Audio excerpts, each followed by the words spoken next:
બરોડા આપ સર્વનું સ્વાગત કરે છે અને લાઈફ કોચ અને ઇનોવેશન એન્ડ મોટિવેશન સ્પીકર પરમ પૂજ્ય જ્ઞાન વત્સલદાસજી દ્વારા કૌટુંબિક ચિંતન પ્રાચીન અર્વાચીન અને વૈશ્વિક વિશે એમની તરફથી આપણને આપવામાં આવનારા વિચારોને સમજવા સાંભળવા અને વર્તનમાં મૂકવા માટે આપ સૌનું હાર્દિક સ્વાગત છે.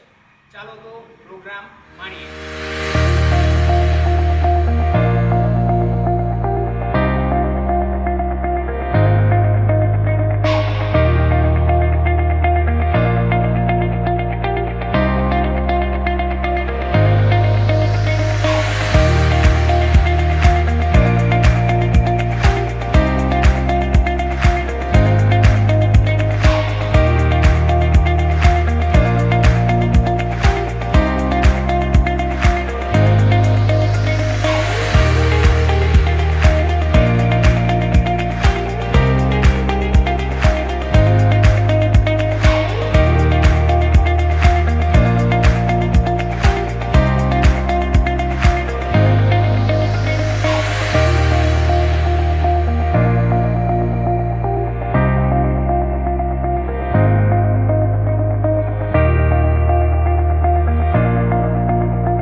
नमस्ते मित्रों, आज के ये सफर में दिन 16 फरवरी को हम लोग कौटुंबिक चिंतन प्राचीन अर्वाचीन और वैश्विक इसमें बदलते परिप्रेक्ष्य को ध्यान में रखते हुए हमारे फैमिली लाइफ को और उसको कैसे एक दोनों के साथ सबके साथ बंधन रखना चाहिए और संबंध रखना चाहिए, उसके लिए life coach and motivational speaker पूज्य श्री ज्ञान वत्सलदास जी हमारे साथ हैं और उनके ज्ञान का सागर सब अपनी गागर लेके आए हैं, उसमें भर के वापस जाने वाले हैं. तो मैं कहूँगा ज्ञान वत्सलदास जी से कि कोई 2-4 लाइन आज का एक्सर्प्ट्स हमको बताएं. भगवान की जय, महंत स्वामी महाराज की जय. आज यहाँ बड़ौदा में एक विशिष्ट कार्यक्रम का आयोजन डॉक्टर चैतन्य बुच के फाउंडेशन द्वारा हो रहा है और इसमें जो उन्होंने बताया, जो वास्तविक परिस्थिति समाज में हम देखते हैं कि पारिवारिक जीवन में किस प्रकार के मूल्यों की आवश्यकता है, किस प्रकार के विचार और अभिगम की आवश्यकता है, किस प्रकार के वर्तन और विवेक की आवश्यकता है, ताकि हमारे परिवार में हमारे पूर्वज के संस्कार भी पीढ़ी दर पीढ़ी चलते रहे. संस्कार के साथ आधुनिकता, शिक्षण ये भी ठीक तरह से चले और परिवार और समाज दोनों का भविष्य देश के लिए और समग्र मानवता के लिए एक अच्छा साबित हो, जिससे ये पृथ्वी सभी के लिए एक स्वर्ग बन जाए. इस प्रकार की कुछ बातें करेंगे. आपके माध्यम से आप प्रसारित कर रहे हो, आपके अच्छे माध्यम से ये सब विचार लोगों तक पहुंचेंगे, तो आपका भी खूब आभार है. जय स्वामीनारायण. Good evening. આજની આ સંધ્યાએ અને 16મી ફેબ્રુઆરીના સફરના દિવસે આપણે સર્વ ચિંતન ક્લબ બરોડા એટલે કે CCB ખાતે મળી રહ્યા છીએ. તમને એ નથી દેખાતું જે મને દેખાય છે, એટલે આપણે લાઈવ ટેલિકાસ્ટ નથી કર્યું, પરંતુ બધા જ આવી ગયા છે અને સમયસર આવી ગયા છે. અને સ્વામીજી પણ ઓબ્વિયસલી એ તો વર્ક લાઈફ બેલેન્સમાં બહુ જ માને છે, એટલે એ પણ બિફોર ટાઈમ આવી ગયા છે. પરંતુ આ જે બધી અહીંયા બેઠેલી વ્યક્તિઓ દેખાય છે, એ અમારો પ્રોબ્લેમ આજે એવો નહોતો કે લોકો આવશે કે નહીં અને હોલ ભરાશે કે નહીં. અમારે કેવી રીતે રિસ્ટ્રિક્ટ કરવા કે હોલમાં નીચે લોકોને બેસવું ન પડે. તમને જણાવતા મને આનંદ થાય છે કે આજથી 10-11 વર્ષ પહેલા પહેલો પ્રોગ્રામ ચિંતન ક્લબનો, જ્યારે વી મિસ એન્ડ લોસ્ટ ચિંતન, એ વખતે ટોટલી પેરાડોક્સિક વિષય સાથે સ્વામીજીને વાત કરી તો એમનું પહેલું પ્રવચન આપણે અહીંયા રાખ્યું હતું. અને એ વખતે એમણે વિષય રાખ્યો હતો માય ફેમિલી હેપી ફેમિલી. જ્યારે આટલો દુઃખદ પ્રસંગ બન્યો હતો ત્યારે માય ફેમિલી હેપી ફેમિલી એ પ્રસંગમાં પણ વિચારવું જોઈએ, એ માટે એમણે એ ટોપિક રાખ્યો હતો. અને incidentally Chintan before he left for Goa official work, last Facebook પર my family happy family, don't worry be happy એવું સ્ટેટસ અપડેટ કરીને પછી નીકળ્યો હતો. અને એના ગયા પછી when I went to the Facebook page I read that. સો આજના આ દિવસે આપણા પ્રોગ્રામનો વિચાર એવી રીતે રાખ્યો છે કે આપણી સાથે સ્વામીજીને તમે ઓળખો જ છો બંને, અને પરાગ, ડૉક્ટર પરાગ બુચ, મારો યંગેસ્ટ બ્રધર, એને પણ તમે ઓળખો છો, આટલા વર્ષોથી આપણે મળીએ છીએ. અને ડૉક્ટર કૌરેશ વચરાજાની એ આપણે વિગતમાં પછી વાત કરશું, પરંતુ MS યુનિવર્સિટીના ડિપાર્ટમેન્ટ ઓફ ઝૂઓલોજીના હેડ તરીકે રિટાયર થયેલા છે અને આજના માસ્ટર ઓફ સેરેમની તરીકે એમને રાખ્યા છે. એની પાછળના કારણો છે, એના વિશે પછી વાત કરશું. પણ હું ઇન્વાઇટ કરીશ પહેલા કે પરાગ જ્ઞાનવસંત સ્વામીજીનું પુષ્પગુચ્છથી સ્વાગત કરે.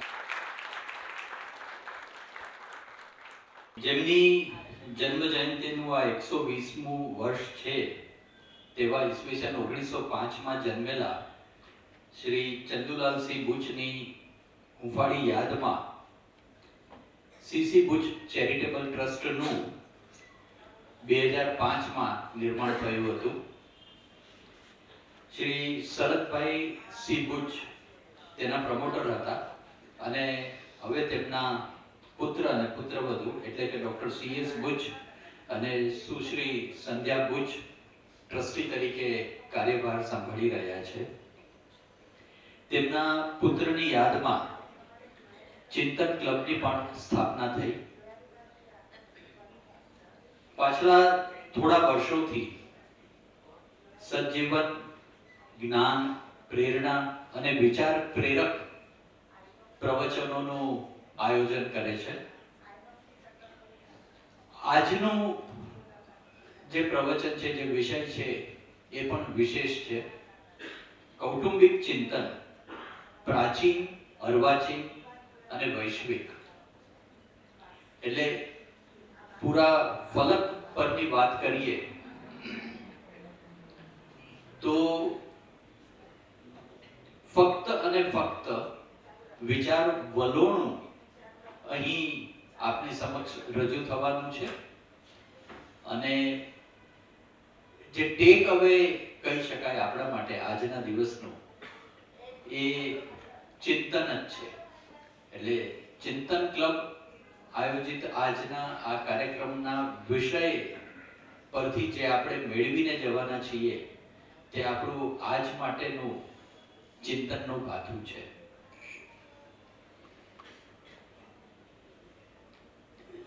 મકર સંક્રાંતિ થી આપણે જોઈએ કે સૂર્યની રેખા બદલાય છે અને ત્યારથી લઈને આજ સુધી, એટલે કે જ્યારે વસંતનો વૈભવ ખીલી ચૂક્યો છે, ત્યારે આપણને ઘણા પ્રશ્નો થાય, ઘણી કે ભાઈ આ કઈ રીતે થાય છે. વસંતનું આગમન અને અત્યારે અહીં જે રીતે વસંતનું આગમન છે, પશ્ચિમ ના દેશોમાં જોઈએ તો ખૂબ જ બરફ વર્ષા છે. એટલે વિશ્વના ફલક પર જે વિવિધતા અત્યારે જોવા મળે છે, પાનખર થઈ ત્યાં અને બરફ વર્ષા છે, અહીં આપણે વસંતનું આગમન છે. અને થોડા દિવસોમાં આપણે જોશું કે કેટલાય વૃક્ષો પીળા ચટક ફૂલોથી ઉભરાયેલા હશે. અને ત્યારના જે આપણા ઉર્મી સ્પંદનો હશે એ આજે પણ આપણને એ વિચાર કરવા પ્રેરે છે કે આવું કઈ રીતે થતું હશે, કુદરત શું છે. અને એ બે ક્ષણ માટે જો આપણે આંખ બંધ કરીને થોડુંક કંઈક વિચારીએ તો ત્યારે આપણને ખ્યાલ આવશે કે ઈશ્વરની જે પ્રસ્તુતિ છે એ પ્રસ્તુતિ એવી છે કે જેના વિશે ખરેખર આપણે કેટલું ચિંતન કરીએ, મનન કરીએ, વિચારીએ, એ રસ્તે આગળ વધીએ તો પણ આપણે વધુ કાંઈ પામી નથી શકતા કે સમજી નથી શકતા. પણ જ્યારે આપણે આપણા વિચારોની સાથે, આપણા કાર્યોની સાથે સેવા નામનો એક શબ્દ ઉમેરી દઈએ છીએ ત્યારે આપણને સમજાય છે કે કળી પુષ્પ કઈ રીતે બને છે, પુષ્પ કઈ રીતે ખરે છે, પાંદડું કઈ રીતે ખરે છે, અને આપણે એવા ખરતા પાંદડાને કે ખરતા પુષ્પને પણ કઈ રીતે સાચવી શકીએ છીએ. સીસી બુચ ચેરિટેબલ ટ્રસ્ટ ઘણા બધા સેવા કાર્યો કરે છે. મંચની બંને તરફ જે પોસ્ટર્સ લાગેલા છે એમાં તેમની સેવાકીય કાર્ય વિધિઓનું વર્ણન છે જ. અને આપ સહુ ઘણા વર્ષોથી એ બધું જાણો જ છો. ડોક્ટર CS બુચ ઘણા વર્ષોથી એ પોતાને કંટ્રોલ સુગર બુચ કહે છે, પણ એમનાથી એ ઘણા આગળ વધી ગયા છે. એમને ઘણી બાબતોમાં, ઘણી રીતે, ઘણા મોટા ફલક પર ઘણું બધું કંટ્રોલ કે મેનેજ કર્યું છે. એ જ્યારે મેડિકલમાં ભણતા હતા ત્યારે એમને થયું કે મેડિકલની ટર્મ્સ ગુજરાતીમાં સરળતાથી સમજાઈ શકે એવી ડિક્શનરી ઉપલબ્ધ નથી. એટલે થોડા વર્ષો પહેલા એમણે મેટ મિનિંગ્સ કરીને મેડિકલ ડિક્શનરી 40,000 થી વધુ શબ્દો, મેડિકલના શબ્દો, તેની ડિક્શનરી પણ તેમણે બહાર પાડી. એમના બીજા પુસ્તકો પણ એમણે પ્રગટ કર્યા છે. પણ ફાસ્ટ ફોરવર્ડ કરશું આપણે, કારણ કે સ્વામીજીનો ટાઈમ જોઈએ છે, તો આને હું તમને લિંક મોકલી આપીશ બાયોડેટાની. પણ 2 મિનિટમાં ઓફલાઈન ટાઈમ વાપરશું, અત્યારે ઓનલાઈન એમના માટે વાપરશું. Health council of weal global foundation છે, એમની સાથે જોડાયેલા છે અને એનાથી એ વૈશ્વિક ફલક પર આગળ વધ્યા છે. અને એમના કાર્યનો પ્રસાર ઘણો બધો વધ્યો છે. એમને ઉત્તરાખંડમાં નોર્વે તરફથી 3 એર એમ્બ્યુલન્સ આપવામાં આવેલી છે. અત્યારે કુંભ મેળામાં પણ મેડિકલ ટ્રીટમેન્ટ માટેના હેલ્થ ક્લિનિક્સ ત્યાં લાગી રહ્યા છે. તે ઉપરાંત ministry of education, government of ઇન્ડિયાએ અને યુનિવર્સિટી ગ્રાન્ટ્સ કમિશન એ જે મેડિકલ ટર્મિનોલોજી છે AI થી ટ્રાન્સલેશન એમનું થયેલું છે, એમના વેલિડેશન માટે ડોક્ટર ચૈતન્યભાઈ બુચને નિમ્યા છે કે જેથી મેડિકલ ટર્મિનોલોજી છે એનું ટ્રાન્સલેશન છે એનું વેલિડેશન થઈ શકે. એટલે જેમ એમણે કહ્યું કે ઘણું બધું ઓનલાઈન અવેલેબલ છે અને એ આપણે જાણી પણ શકીએ. પણ મારો પ્રયાસ અહીં ફક્ત એટલો હતો કે ચિંતન, મનન અને આપણને પ્રેરણા જે મળી શકે એ શબ્દોથી તો મળી જ શકે છે, પણ જ્યારે સેવાના કાર્યો એમાં ભળે છે ત્યારે એ સતત વહેતું જાય છે અને ઝરણાઓ ભેગા થઈને નદી બને છે અને નદી સમુદ્ર સુધી આગળ વધે છે તો એ જે દરિયાનો વહાવ છે, એ વહેણ છે દરિયાનો, એ તરફ આ ટ્રસ્ટ આગળ ખૂબ જ તેજ ગતિથી વધી રહ્યું છે. તો હું હવે આગળ વધુ કંઈ નહીં કહું અને વિનંતી કરીશ ચેતનભાઈને કે તેઓ સ્વામીજીના સન્માનમાં થોડા શબ્દ કહે. આભાર. Thank you very much, Pauresh bhai, and sorry for fast forward, but all of us. મને એક વખત ડૉક્ટર સ્વામી પધરામણી કરી ક્લિનિક પર, તો મને કહ્યું કે ચૈતન્ય આ જગ્યા ઓછી પડશે, આગળ તૈયારી કરો. મેં કહ્યું સ્વામી અહીંયા તો ફ્લેટ્સ છે ને આગળ પહોંચાય એમ જ નથી. બીજા મહિને એક જણ ફ્લેટ ખાલી કરીને ગયો, પાછા ત્રીજા એક ખાલી કરીને ગયા અને બધા જ મેં લીધા. એવું થયું. એટલે કે આપણે ધાર્યું હોય એના કરતાં જ્યારે લોકો કહે છે ત્યારે ધાર્યા કરતાં વધારે સ્પીડમાં આગળ વધાય છે અને એ આપણા કાર્યો તો હોય પણ એ સાથે આ બધા બ્લેસિંગ્સ હોય. એમણે જે વાત કરી એ દરિયાના નિષ્ણાત છે. આજની થીમ જ હું એવું કહીશ કે ગાગરમાં સાગર. આ બધા જે આવ્યા છીએ અમે એક ગાગર લઈને આવ્યા છીએ અને આપણી પાસે એક જ્ઞાનના સાગર આવ્યા છે. તો એ પાછા વત્સલતાપૂર્વક આપણા ગાગરને છલકાવવા માટે જે સાગર લાવ્યા છે એ સાગર થકી આપણે આગળ વધશું. એ સાગરના કિનારાને જે ખેડવાનો હોય તો આપણી પાસે આજે અંદર ઓડિયન્સમાં એક સાગર ખેડૂ છે. તો એ દેવાંગ ખારોડ એ સાગર ખેડૂ છે અને એ આખા ગુજરાતના દરિયા કિનારાનું એકલા હાથે સ્વિમિંગ અને કાયાકિંગ કરી ચૂક્યા છે.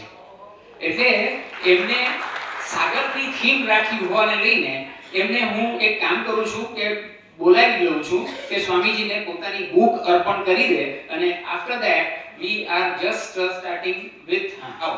તો આ સાગર ખેડૂ અમે એક ડિફીટ ડિસેબિલિટી પ્રોગ્રામ ચલાવીએ છીએ અને એ પ્રોગ્રામની અંદર જે બધા પેરાલિસિસ વાળા દર્દીઓ છે, બંને પગનો જેમને લકવા છે, એમને મારું એવું કહેવાનું હતું કે તમે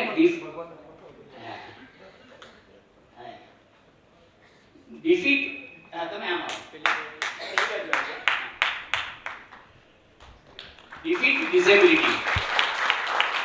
સો બંને પગનો લકવા હોવા છતાં focus not on paralysis but focus on residual ability. મેં કહ્યું તમારા હાથ અમારા કરતાં વધારે સારા છે તો તમે એનો ઉપયોગ કરો. તો એ હાથને અમને ટ્રેનિંગ આપી, કોટણા બીચ પર સ્વિમિંગ અને કાયાકિંગ શીખડાવ્યું અને ત્યાર પછી દરિયામાં શીખડાવ્યું અને પોરબંદરથી તે સોમનાથ મંદિર સુધીનું 116 કિલોમીટરનું કાયાકિંગ પેરા કાયાકિંગ કરાવડાવ્યું અને એનું એમને અને અમારી ટીમને ઇન્ડિયા બુક ઓફ રેકોર્ડમાં સ્થાન મળ્યું છે. Thank you, Devang bhai. Please take seat. So, Swamiji actually requires no introduction, but પૂર્વાશ્રમમાં તેઓ શ્રી મિકેનિકલ એન્જિનિયર હતા અને he was a bright student. છતાં પણ એમને એક મેડિકલ હોવાને લઈને માફ કરજો પણ એમને એક ઇન્ફેક્શન થાય. એકચ્યુઅલી બાળમાં મને એવું લાગ્યું કે મારી તપાસ કરવી જોઈએ અને મેં તપાસ કરાવી. મારા સાહેબોને ના પાડી તોય હું બોમ્બે ગયો, એન્જિયોગ્રાફી કરાવી તો 90% બ્લોક હતો અને મેં ખોલાવ્યો અને મારું હૃદય ફરીવાર એકવાર નર્મદાના પાણી પાછા પહોંચવા માંડ્યા. આવું જ 1992માં એમનું હૃદય પરિવર્તન થઈ ગયું. એમને પ્રમુખ સ્વામીનું અને સ્વામિનારાયણ ભગવાનનું ઇન્ફેક્શન લાગ્યું પોઝિટિવ, જેથી કરીને એ પૂર્વાશ્રમમાંથી સ્વામિનારાયણ સંસ્થામાં જોડાયા સાધુ તરીકે અને ત્યારથી અવિરત દુનિયાના 32 દેશોની અંદર 5000 લીડરને 3 મિલિયન લોકોને સંબોધી ચૂક્યા છે અને એમના વિડીયો આપણે સોશિયલ મીડિયા પર તો જોઈએ જ છીએ, પરંતુ તે તદ ઉપરાંત આપને ત્યાં જે પણ ન્યૂઝપેપર આવતું હશે, ગુજરાત સમાચારમાં પણ, સંદેશમાં પણ, ચિત્રલેખામાં પણ અને બીજી ઘણી બધી પ્રિન્ટ એડિશનમાં પણ એમના આર્ટિકલ રેગ્યુલર આવે છે. એટલે એ બધા જ આપણે જાણીએ છીએ અને દૈનિક ભાસ્કરમાં એકો એક જગ્યાએ અને there is hardly any place or a medium where we can miss his articles or videos or discussions. અને એમનું એટલું બધું સાંપ્રત અને વૈશ્વિક ચિંતન હોય છે કે એ કોઈ પણ વ્યક્તિ માટે પ્રસ્તુત છે. તો આવી જોરદાર, પ્રતિભાશાળી, જ્ઞાનસભર અને વાત્સલ્યમય શક્તિ વાળી વ્યક્તિ આવે તો એની અભિવ્યક્તિ સાંભળવામાં વાત કરાય? જરાય ના કરાય. All yours.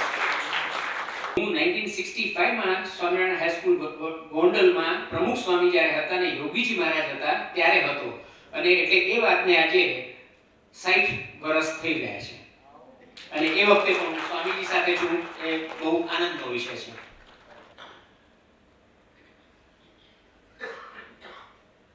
ડોક્ટર ચૈતન્ય બુચ ના આમંત્રણ અને લાગણીથી આપણે સૌ અહીંયા ચિંતન ક્લબ ના નેજાને શીર્ષક હેઠળ સાથે આવ્યા છીએ, અને એ પણ આખા અઠવાડિયાનો સૌથી કિંમતી સમય જે ગણાય, રવિવાર સાંજ, એ સમયે આપણે બધા અહીંયા આ એક કાર્યક્રમમાં આવ્યા છીએ, કારણ કે રવિવાર સાંજ એટલે પારિવારિક સમય હોય. અહીંયા વાત પણ પારિવારિક મૂલ્યો સંબંધી જ થવાની છે, એટલે it is definitely a perfect family outing. તો એ બદલ ચિંતન ક્લબ અને ડોક્ટર બુચ સાહેબનો આપણે ખૂબ આભાર માનીએ છીએ કે આવા એક પ્રસંગે આપણને સૌને ભેગા કર્યા છે. અને જ્યારે એમણે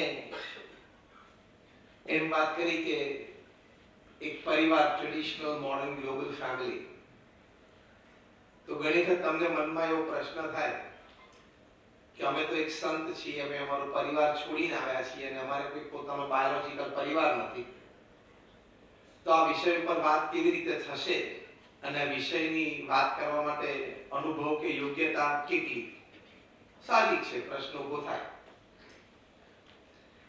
પણ કોરોના કાળ દરમિયાન મેં એક પુસ્તક વાંચેલું. એ પુસ્તક હતું ધ $1 ટ્રિલિયન કોચ. $1 મિલિયન નહીં, $1 બિલિયન નહીં, $1 ટ્રિલિયન કોચ.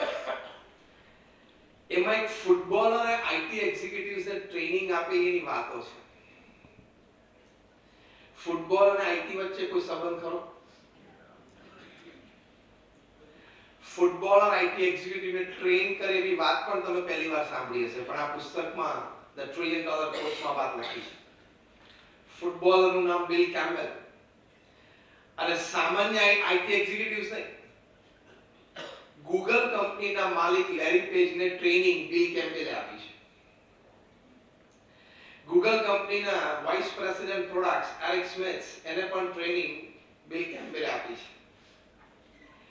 બીજા એક leading senior executive Jonathan Rosenberg, એને પણ ટ્રેનિંગ બિલ કેમ્બેલે આપી છે. હવે પ્રશ્ન થવો જોઈએ કે ફૂટબોલરે આઈટી એક્ઝિક્યુટિવને શું ટ્રેનિંગ આપી હશે? પહેલા તો આઈટી એક્ઝિક્યુટિવ્સે ટ્રેનિંગ માટે સિલેક્ટ કર્યા બહુ મોટી વાત છે. જેમ તમે લોકો પારિવારિક જીવન વિશે મને બોલવા માટે બોલાવી, એ આશ્ચર્ય છે, એવું આશ્ચર્ય છે, એના જેવું જ આશ્ચર્ય છે. પણ એ ફૂટબોલ હતા, આ માઇલ્સ સુધી બોલી શકે એવા છે. પણ એમાં આ પુસ્તકમાં બધી વાત લખી છે કે what did they learn from a footballer. તો બિલ કેમ્બેલ પોતે પ્રોફેશનલ ફૂટબોલર હતા અને પછી કોચ બન્યા.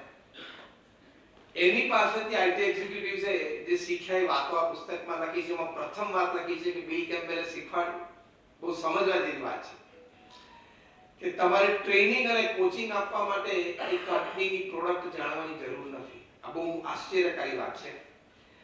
એ કંપનીની સેલ્સ કે માર્કેટિંગ સ્ટ્રેટેજીસ તમારે જાણવાની જરૂર નથી. એ કંપનીમાં કેટલા કર્મચારીઓ ક્યાં કામ કરે છે એ તમારે જાણવાની જરૂર નથી. તો પછી ટ્રેનિંગ ને કોચિંગ આપવું કેવી રીતે? બિલ કેમ્બેલ પાસેથી એ લોકોએ શીખ્યા કે કોઈને ટ્રેન અને કોચ કરવા માટે એક જ વાત જાણવી જરૂરી છે કે જે મુખ્ય નિર્ણયકર્તાઓ છે, એટલે કે જે કોર ગ્રુપ છે, એના અંદરના ડાયનામિક્સ કેવા છે, એકબીજા સાથે સંબંધો કેવા છે, એકબીજાને કેટલા સમજી શકે છે, એકબીજાની વાતને કેટલા શાંતિથી સાંભળી શકે છે, સમજી શકે છે, વિચારી શકે છે, પોતાના અભિપ્રાય કરતા ટીમના અન્ય મેમ્બરનો અભિપ્રાય સારો હોય તો કેટલા પ્રેમથી સહર્ષ મોટા મને એ સ્વીકારી શકે છે. એ જે internal dynamics of the team members are the most important aspect for the growth of any organization. એટલું જ જાણવાનું હતું. એટલે બિલ કેમ્પબેલે આ બધા ઓર્ગેનાઇઝેશન્સમાં ટોપ સિનિયર મેનેજમેન્ટ હતું એનું ડાયનામિક્સ સરખું કરી આપ્યું. બાકી બીજું બધું તો પછી એનું બાય પ્રોડક્ટ છે. પ્રોડક્ટ, સેલ્સ, માર્કેટિંગ, સ્ટ્રેટેજીસ આ બધું એનું બાય પ્રોડક્ટ છે. મુખ્ય વ્યક્તિઓનો સંપ કેવો છે, સુરત ભાવ કેવો છે, એકતા કેવી છે, એની ઉપર સંસ્થાનો અને પછી સ્મોલર સ્કેલ ઉપર લો તો પરિવારનો વિકાસ છે. As simple as that.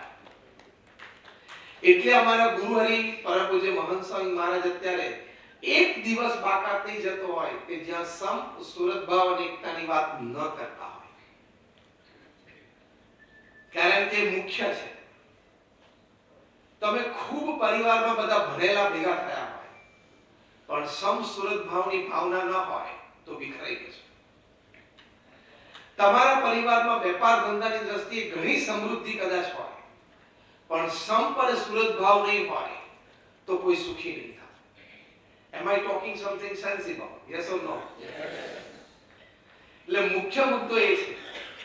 On the other hand, on the other side, તમારા પરિવારમાં સમ સુરત ભાવ એકતા હશે તો કદાચ સમૃદ્ધિ થોડીક ઓછી હશે, વ્યવસ્થાઓ થોડીક ઓછી હશે, ભણતર પણ થોડું ઓછું હશે તો પણ તમે ખૂબ શાંતિથી અને સુખમય રીતે જીવન જીવી શકશો. હા કે ના? તો જે ટ્રેડિશનલ ફેમિલીની વાત કરીએ છીએ એમાં પ્રથમ આ સંપ સંબંધી વાત આવે છે.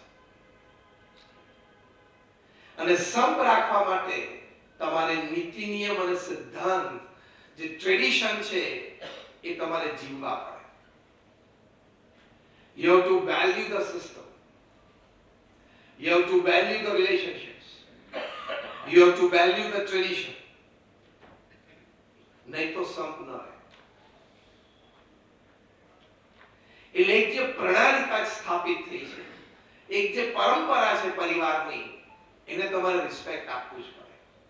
પછી મોડર્ન વિચારધારાથી એમાં નવા ફણગા ફૂટે, અમુક વસ્તુને ચેલેન્જ ના થાય.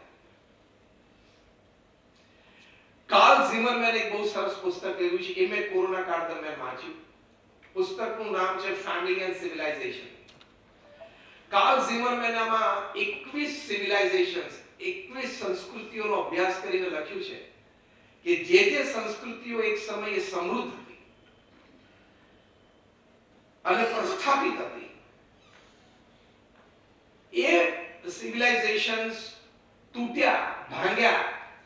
એની પાછળનું મુખ્ય કારણ કે એ સંસ્કૃતિમાં રહેલા જે પરિવારો હતા એ પરિવારોમાં ક્યાંક ટ્રેડિશન એટલે કે પરંપરામાં ભંગ થયો. એ પરિવારોમાં પારિવારિક મૂલ્યો અને સંબંધોમાં ક્યાંક તિરાડ પડી. એટલે એ પરિવારનું સ્વરૂપ રિફ્લેક્ટ થયું સંસ્કૃતિઓમાં અને સિવિલાઇઝેશન્સ તૂટ્યા. He has listed more than 21 civilizations which broke apart because of family values breaking apart.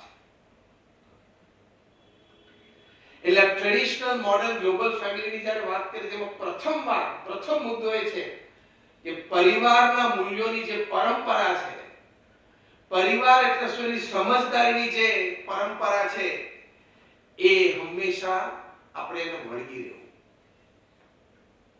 એમાં કોઈ મોડર્નિટી અને નવો વિચાર લઈ આવે એને કોઈ સ્થાન જ નથી. એ હું ઇવેલ્યુએટ કરું હમણાં. ફેમિલી એન્ડ સિવિલાઇઝેશન એ પુસ્તકમાં લખ્યું છે કે પરિવારમાં જે રીતે પરિવર્તનો આવ્યા અને સામે સંસ્કૃતિ પર ઇમ્પેક્ટ આવીને સંસ્કૃતિઓ તૂટી, એમાં 4-5 મુદ્દાઓ લખ્યા છે. પહેલો જ મુદ્દો લખ્યો છે કે 21 સંસ્કૃતિઓ દુનિયાભરમાં તૂટી એની પાછળ પરિવાર જે તે સિવિલાઇઝેશન્સમાં એમાં એક એવો વિચાર ઘૂસી ગયો કે લગ્ન જીવનની પરંપરા વિશે પ્રશ્નો ઉઠવા માંડ્યા, જેને આજના જમાનામાં આપણે લિવ ઇન રિલેશનશિપ કહીએ છીએ. આ પરિવારોને અને સંસ્કૃતિને અને સમાજને તોડવાના વિચારો છે. એમાં મોડર્નિટીના નામે જે ઘૂસણખોરી થાય એ આપણું જે ટ્રેડિશન છે એ તોડે છે. પાછા મોટા મોટા સેલિબ્રિટીઝને પ્રશ્ન પૂછવામાં આવે કે do you believe in the institution of marriage? પૂછનારે મૂર્ખ, જવાબ આપનારે મૂર્ખ. What the hell are you asking? Certain traditions are traditions. Certain beliefs are beliefs. Certain carry-ons are carry-ons. As simple as that. You can't question. આ કેવો પ્રશ્ન થયો કે તું જ્યારે ક્રિકેટમાં બેટિંગ કરતો હોય ત્યારે 3 સ્ટમ્પ અને હું બેટિંગ કરું ત્યારે હું 2 સ્ટમ્પ રાખીશ પાછા. એવું થોડે ચાલે.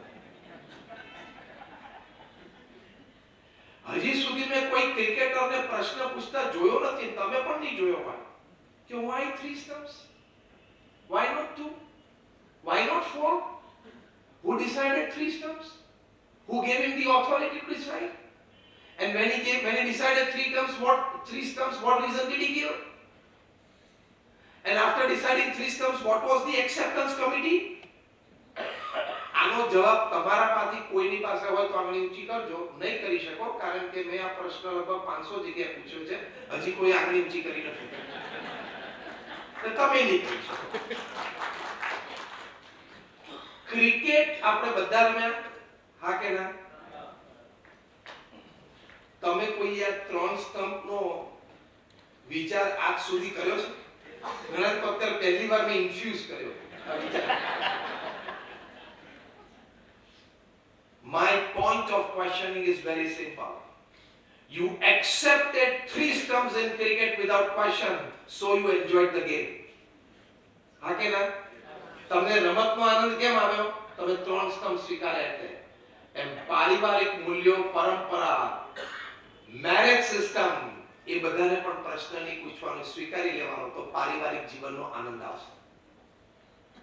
કાર્લ ઝિમરમેને પહેલી વાત આ લખી છે કે the families and the youngsters and the new younger generation started questioning the basic family system. અને ત્યાંથી પરિવારો તૂટે છે અને ત્યાંથી સંસ્કૃતિઓ તૂટે છે. બીજી વાત એમણે લખી છે કે લગ્ન જીવનની પવિત્રતા જે તે પરિવારો જ્યારે ગુમાવે છે એની સંસ્કૃતિ અને સમાજ ઉપર ઇમ્પેક્ટ આવે છે. લગ્ન જીવનની પવિત્રતા એટલે કે commitment, everybody has to uphold that value.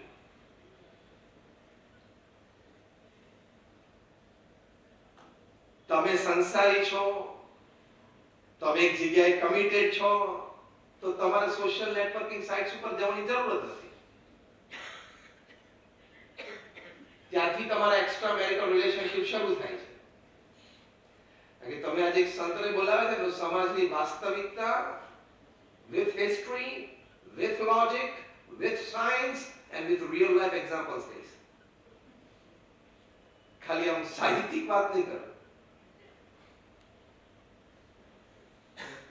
તો આપણે આપણી મર્યાદાઓ સાચવવી એ આપણી પરંપરા છે, ટ્રેડિશન છે.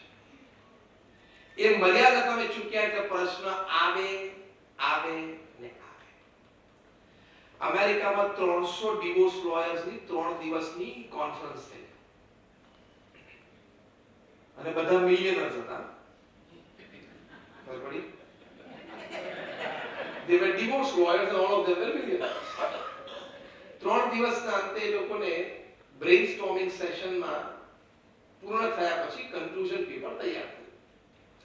કન્ક્લુઝન પેપરમાં એ લોકોએ લખ્યું what are the principal reasons of divorce among young couples. એના ટોપ 5 રીઝન્સમાં પહેલું કારણ હતું over exposure to social networking sites. એટલે ફેમિલી, પરિવાર અને લગ્ન જીવનની પવિત્રતા સાચવવી એ ખૂબ જરૂરી છે. પ્રમુખ સ્વામી મહારાજ આ બાબતે એક બહુ સરસ વાત પોતાના અનુભવ પરથી કહેતા.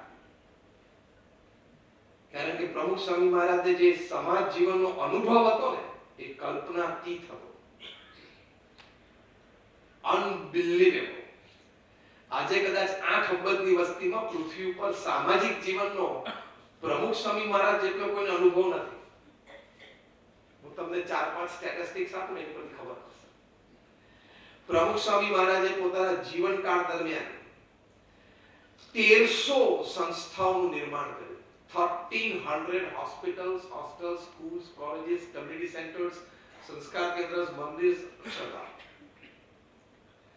તમે તમારા કોઈ મિત્ર બરોડા કે ગુજરાતના સૌથી મોટા બિલ્ડર હોય એને પૂછજો કે એને એના આખી 1300 જમીનો જોઈ છે ખરી? હા, એટલે આપણે અહીંયાથી તમે તમારા ગામ જતા હો તો રસ્તામાં ખેતર ઘણા જોયા હોય, એવી રીતે નહીં, પર્પસફુલી. મેં આ ક્વેશ્ચન હૈદરાબાદમાં જ્યારે નેશનલ ડેવલપર્સ કોન્ફરન્સ હતી એમાં પૂછ્યો તો બધા ટોપ ક્લાસ ઇન્ડિયાના ડેવલપર્સ બેઠા હતા. Because anybody sitting here who has purposefully seen 1300 lands or put his foot on 1300 lands? તો કોઈ આટલી ઊંચી નથી કરી. પ્રમુખ Swami Maharaj built 1300 institutions on 1300 lands. 1300 જમીનો ઉપર 1300 પ્રોજેક્ટ કર્યા છે. અને એ પણ બાંધીને વેચવાના નહોતા, non residential non commercial project, charity institutions. અને આજે પણ એ સફળતાપૂર્વક ચાલે છે. અને એ પણ એમને 45 વર્ષના ગાળામાં કર્યા. અને એ પણ પોતાની ઉંમર 51 થી 95 માં કર્યા. That is more important. And from his age of 51 to 95, he gifted an institution of social service to the society every 15th day. રો જમીન પ્રાપ્ત કરવીને એની ઉપર એક સંસ્થા ઊભી કરી દેવી. દર 15મા દિવસે પ્રમુખ સ્વામી મહારાજે ઉદ્ઘાટન કર્યું. અને આજે અમારા ગુરુ મહંત સ્વામી મહારાજ છે, એમની ઉંમર 93 વર્ષની છે, છેલ્લા 8 વર્ષથી ગુરુ પદે છે. એમની એવરેજ છે દર 8મા દિવસે ઉદ્ઘાટન કરે છે. હું જે સંસ્થામાંથી આવું છું, બીએપીએસ સ્વામિનારાયણ સંસ્થા, અમે દેશ પરદેશમાં 1800 ફેસિલિટીઝ ચલાવીએ છીએ. અટલાદરામાં એક મંદિર છે ને, તમે જોવો છો ને, ધેટ ઇઝ વન ફેસિલિટી. એવી 1800 facility. We are one of the largest NGOs of the world with a permanent seat in the United Nations as an NGO. હમણાં 5 દિવસ પહેલા મહંત સ્વામી મહારાજે સાઉથ આફ્રિકા જોહાનસબર્ગમાં શિખરબદ્ધ મંદિરમાં પ્રતિષ્ઠા કરી. એટલે શું ઘટના બની ખબર છે? It is the largest Hindu mandir in the entire southern hemisphere. Equator થી નીચે જે અડધી દુનિયા છે ને, સધર્ન હેમિસ્ફિયરમાં સૌથી મોટું હિન્દુ મંદિર. એક વર્ષ પહેલા મહંત સ્વામી મહારાજે અબુધાબીમાં હિન્દુ મંદિર built to last 1500 years in the desert. એના 6 મહિના પહેલા the largest હિન્દુ મંદિર in the western hemisphere 300 acre પર અમેરિકામાં અક્ષરધામ ઇનોગ્રેશન કર્યું. એટલે સમાજ જીવનનો એમનો અનુભવ છે. પ્રમુખ સ્વામી મહારાજ એમના જીવનકાળ દરમિયાન દુનિયાના 60 દેશોમાં 18000 ગામડાઓમાં જાતે ગયા. જાહેર જીવન જીવનાર એક વ્યક્તિ મારી પાસે કોઈક દિવસ લાવજો કે જે 18000 ગામો અને શહેરોમાં ફિઝિકલી જાતે ગયા. Again these 18,000 villages, towns or cities in 45 years, again from his age of 51 to 95. જ્યારે બૌદ્ધા 51-55 રિટાયરમેન્ટના વિચારો ચાલુ થઈ જાય અને આમ થોડું ખબર પડવા માંડે કે હું હવે થોડો ગરડો થયો એવું મને લાગે છે, એ વખતની આ વાત છે. લોકો એમને પત્ર લખતા એવા 7.5 લાખ પત્રોને એમને લેખિત જવાબ આપે છે. At an unbelievable average of reading and answering more than 50 letters a day without a Sunday for 45 years. Again from his age group of 51 to 95. કારણ કે 51 વર્ષે ગુરુ પદે આવ્યા. આવી તો ઘણી વાતો છે. અનબિલીવેબલ સોશિયલ સર્વિસ બાય પ્રમુખ સ્વામી મહારાજ. એમને જે જનજીવનનો અનુભવ હતો, 4 મિલિયન 40 લાખ લોકો એમને વ્યક્તિગત મળ્યા. એમના પ્રશ્નો સાંભળ્યા, એમને એમના પ્રશ્નોનો ઉત્તર આપ્યા. હજારો પરિવારના પારિવારિક પ્રશ્નોનું સમાધાન એમણે કર્યું. આજે પરિવારો સુખી છે. એમની એક સરસ એડવાઇસ મારે તમને શેર કરવી છે. જ્યારે પરિવાર સંબંધી વાત કરી છે, એક જ વાક્યમાં એમના જ શબ્દો. I am going to go word by word, letter by letter, what પ્રમુખ સ્વામી મહારાજ said. એ કહેતા, અગ્નિની સાક્ષીએ ભેગા થયા છો તો હવે અગ્નિની સાક્ષીએ છૂટા પડો. પારિવારિક મૂલ્યો સંબંધી પ્રમુખ સ્વામી મહારાજનો ઉપદેશ કરતા પણ એક શબ્દ આગળ, અમૃત, નેક્ટર. એટલે લગ્ન જીવન માટેની આ વાત કે અગ્નિની સાક્ષીએ તમે ભેગા થયા છો. જ્યારે લગ્ન સાક્ષીએ ફેરા ફર્યા. હવે અગ્નિની સાક્ષીએ જ છૂટા પડવાનું. તે બે માંથી એક જણાનું મૃત્યુ થાય, અગ્નિ સંસ્કાર થાય ત્યારે જ છૂટા પડાય. ત્યાં સુધી ટોલરન્સ, એક્સેપ્ટન્સ, એપોલોજીસ, કોમ્પ્રોમાઇઝ, ટૂંકમાં મોટા મને બધું ચલાવી દો. કારણ કે 100% ફિટિંગ ઇન તો કોઈ બી નથી.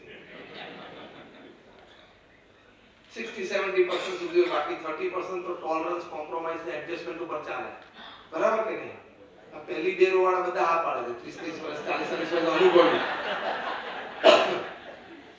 હવે ડોક્ટર વિશે પૂછો કેવું ટોલરન્સ, એક્સેપ્ટન્સ, એડજસ્ટમેન્ટ જોઈએ બાકી પૂરું છે ને. અને એનું એવું કહેવાની મને પરમિશન પણ છે. હા, કે પરમિશન તો બોલી શકે છે. What I mean to say is, એટલે આ આપણી ટ્રેડિશન છે.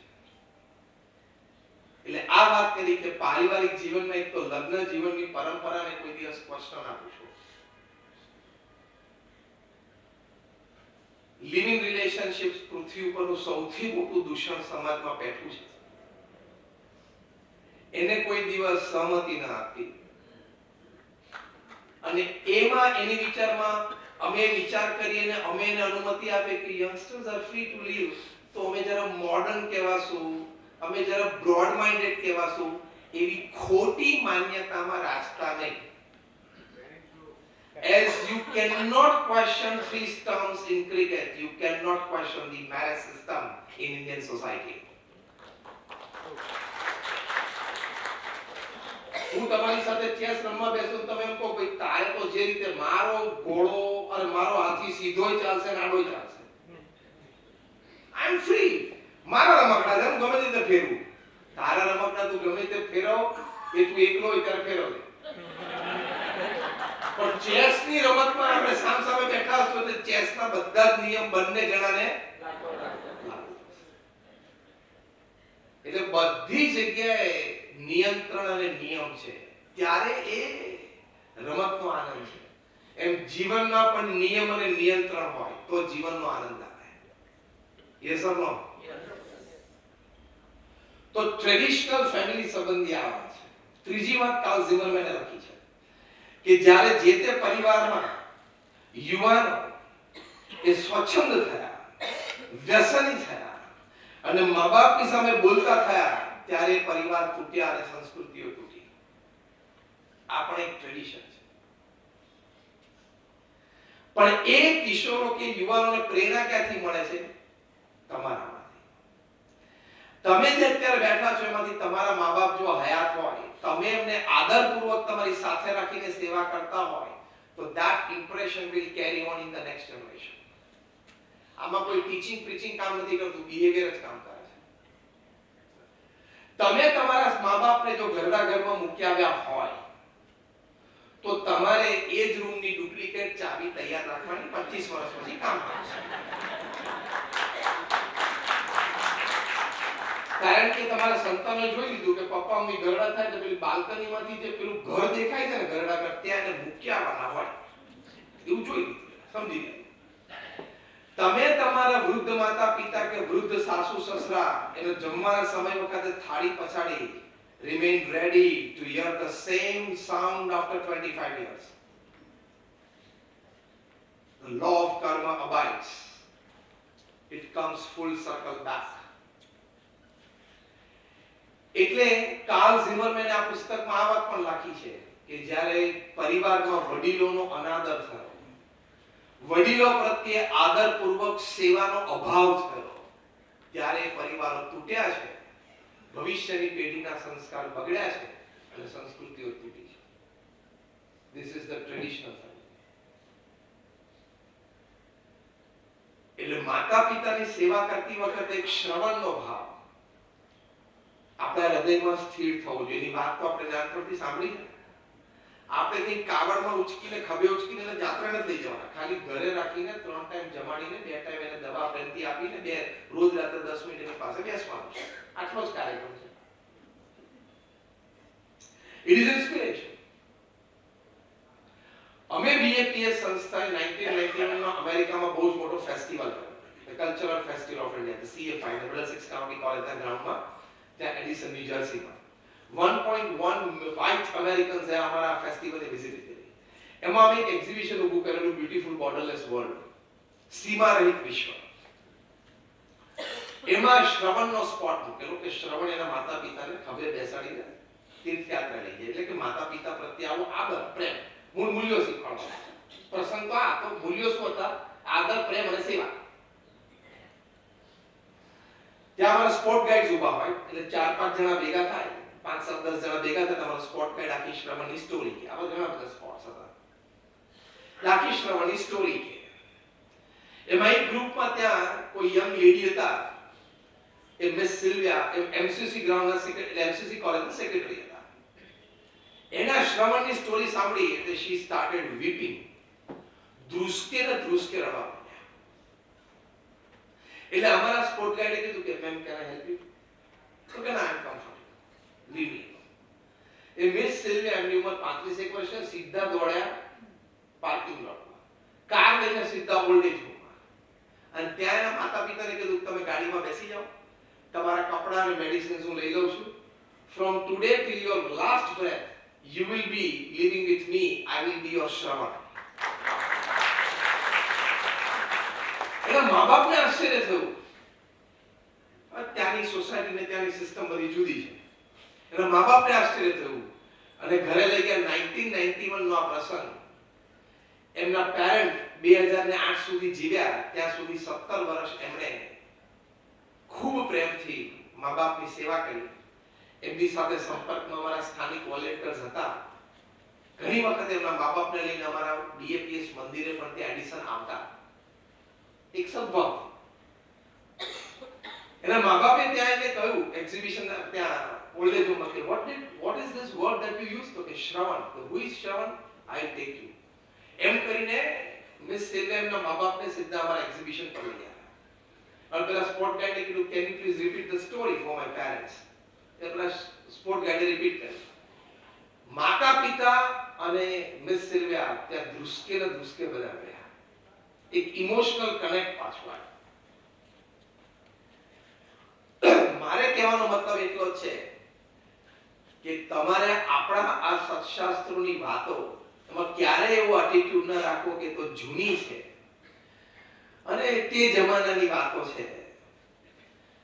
These are so powerful, it can inspire across generations, across cultures, across countries.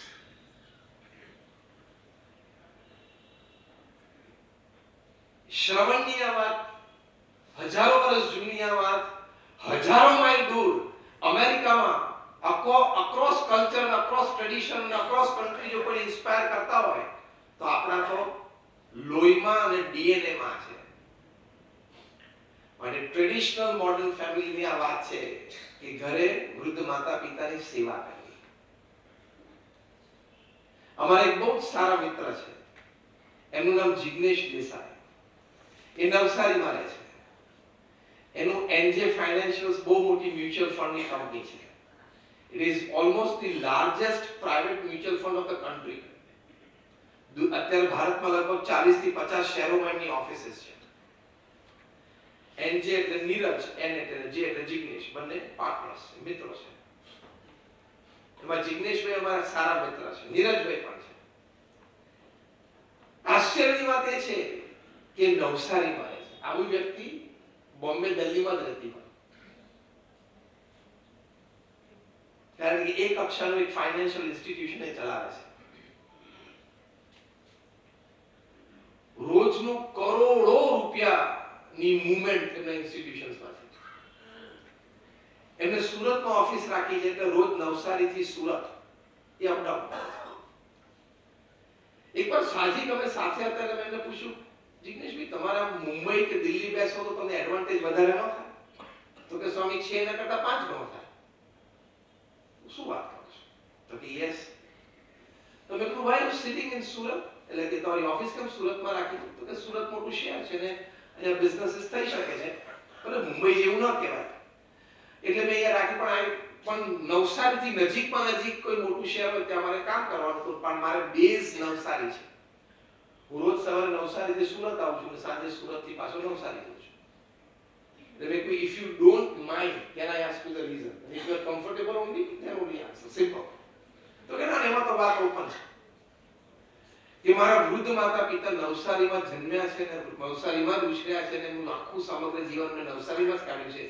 એટલે જે કંઈ હવે એમનું 2-4 જણાનું નાનું સોશિયલ સર્કલ બચ્યું છે બધું નવસારીમાં છે.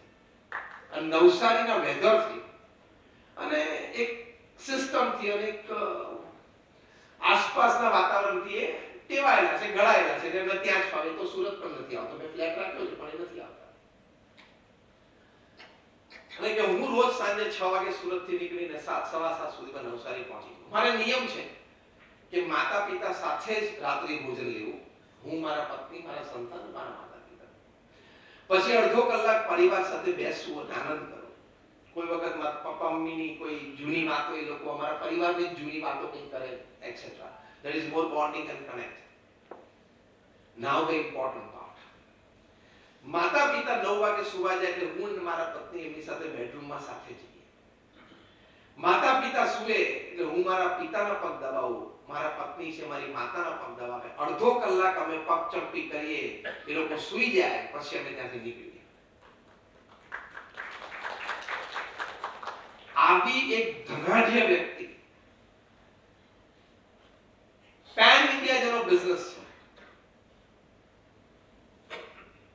છે એ વ્યક્તિ માતા પિતાની સેવા કરવી એને કેટલું પ્રાધાન્ય આપે છે.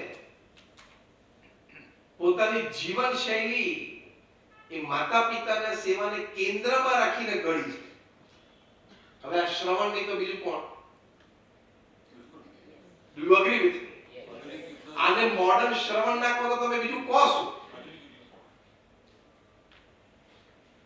આપણે આમાંથી ટ્રેડિશન અને મોડર્નિટી આ મિક્સ. જિગ્નેશ દેસાઈ શું કહેવાય? ટ્રેડિશન અને મોડર્નિટી નું મિક્સ કહેવાય.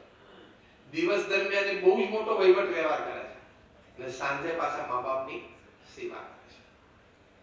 એમના સંતાનોએ જોયું અને જાણ્યું છે એટલે આ ટ્રેડિશન પરિવારમાં એમને કોઈ એવી અપેક્ષા નથી. પણ ધારો કે એમના એવા સંજોગો પરિસ્થિતિ વૃદ્ધાવસ્થામાં આવી શકે છે ત્યારે આ વાત એમને પરિવારમાં મળે છે. તો વેલ્યુ સિસ્ટમ અમારા ડોક્ટર સ્વામીનો હમણાં રેફરન્સ ડોક્ટર બુચ સાહેબ આપ્યો. એ અમારા વડીલ સદગુરુ સંજય ટુડે ઇઝ 91 પણ as energetic like you and me. Every 10th day he moves to different cities for satsang. એ 1960 માં 1960 માં મુંબઈમાં નાયર કોલેજમાંથી MBBS થયેલા. 1960 માં વેરી સિનિયર.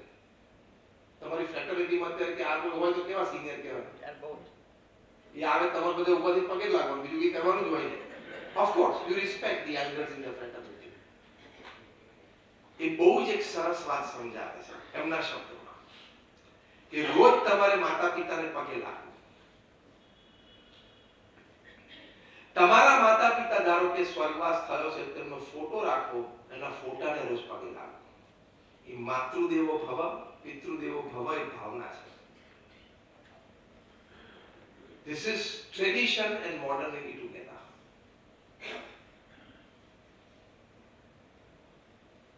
આ બધી વાતો પ્રમુખ સ્વામી મહારાજની હું તમને શેર કરું છું. અમે પણ સંતો સમાજની વચ્ચે રહ્યા છીએ, ખૂબ જોયું જાણ્યું છે. I have personally visited more than 25,000 homes in 32 countries of the world. હું 25,000 ઘરમાં જાતે ગયો છું across cultures. I have sat with those families. એટલે ફૂટબોલર આઈટી એક્ઝિક્યુટિવ ટ્રેનિંગ આપી શકીએ તો અમે તો સમાજમાં રહ્યા છીએ, પરિવારની બે વાત તો કરી શકીએ.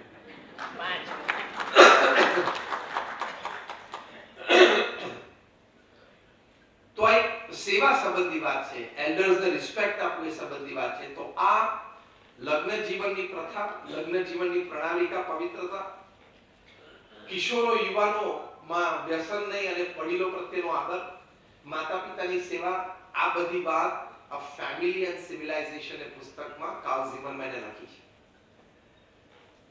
આ વાત તમને ખૂબ સુંદર અને સાચી લાગતી હશે અને વાસ્તવિક લાગતી હશે. બહુ સુંદર પુસ્તક છે. તમે કદાચ Amazon ઉપરથી ઓર્ડર કરીને મંગાવીને જરૂર વાંચવું જોઈએ અને પરિવારે સાથે બેસીને વાંચવું જોઈએ. તો એક પ્રથમ અગત્યની વાત આ છે. બીજી વાત છે કે આપણે પરિવારમાં સાથે રહ્યા છીએ તો એક નક્કી રાખવાનું કે સહન બધાએ કરવું પડશે. હા કે ના? બધાએ સહન કરવું પડશે. Don't complain, don't condemn and don't criticise. CCC. અહીંયા આપણે CCB છે. આપણે બીના બદલે જરા એક સ્ટેપ આગળ C. CCC. Don't criticize, don't condemn and don't complain. પરિવારમાં ફરિયાદ જ નહીં કરવાની, મારે સહન કરવાનું છે. પરિવારમાં કોઈને ક્રિટિસાઇઝ જ નહીં કરવાનું, મારે જ સહન કરવાનું છે. If you believe that my tolerance has the power to change somebody's mind, you will be able to tolerate.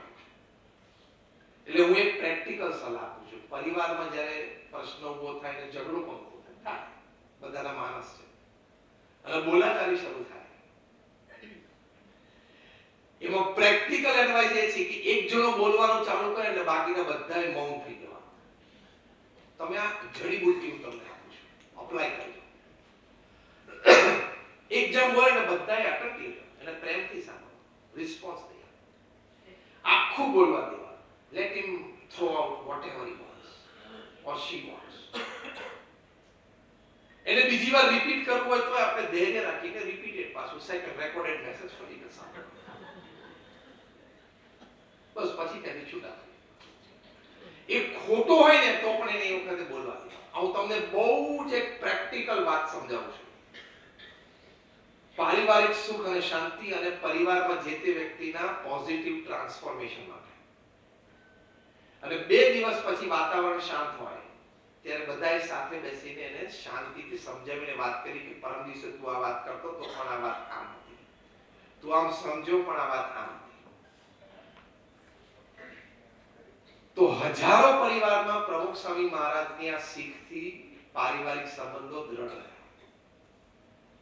પ્રમુખ સ્વામી મહારાજ વલ્લભ વિદ્યાનગરમાં હતા. એક વ્યક્તિ એમની બંને દીકરીઓની કંકોત્રી લઈને પ્રમુખ સ્વામી મહારાજ પાસે આવ્યા અને કહ્યું કે સ્વામી, મારી બંને દીકરીઓને એક જ માંડવે મેં લગ્ન લીધા છે, 1-2 દિવસના અંતરે, આપ આશીર્વાદ આપો કે બંને સુખી થાય.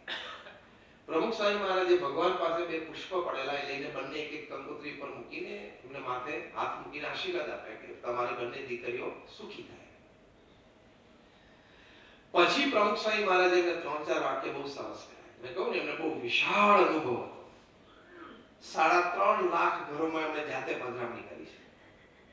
Again, from his age of 51 to 95.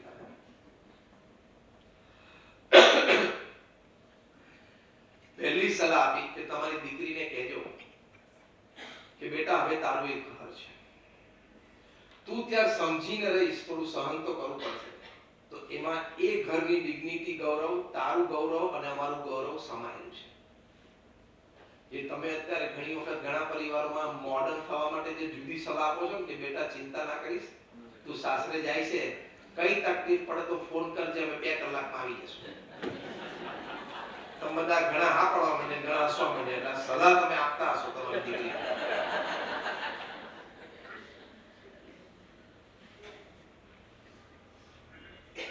એ સલાહ ખોટી છે.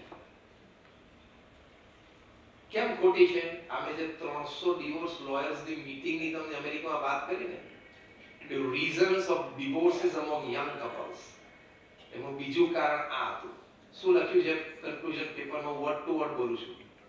લખ્યું છે over involvement of the mother in her daughter's in-lose house.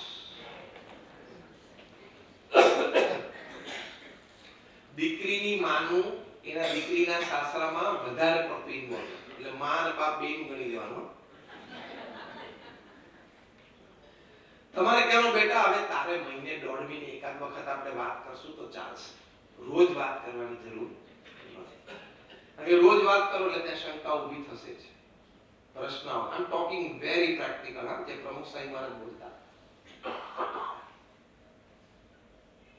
અને રોજ તમે કાલથી એક પ્રયોગ કરો કે રોજ એક વ્યક્તિ સાથે સાંજે 15 મિનિટ વાત કરવી. તમારી પાસે મેટર જ નહીં આવે. ત્રીજા દિવસે તમે બંને જણા દિલ્હીના રાજકર્તાઓને સલાહ આપો છો. તારું ઘર ઠેકાણું નથી ત્યાં સલાહ કે બજેટમાં આ વસ્તુ આમ હતી ને આ વસ્તુ ઇન્ક્લુડ કરવી જોઈતી હતી ને તારે 28મી તારીખે બીજા 2 દિવસની ચિંતા રહે છે પરંતુ બજેટની ચર્ચા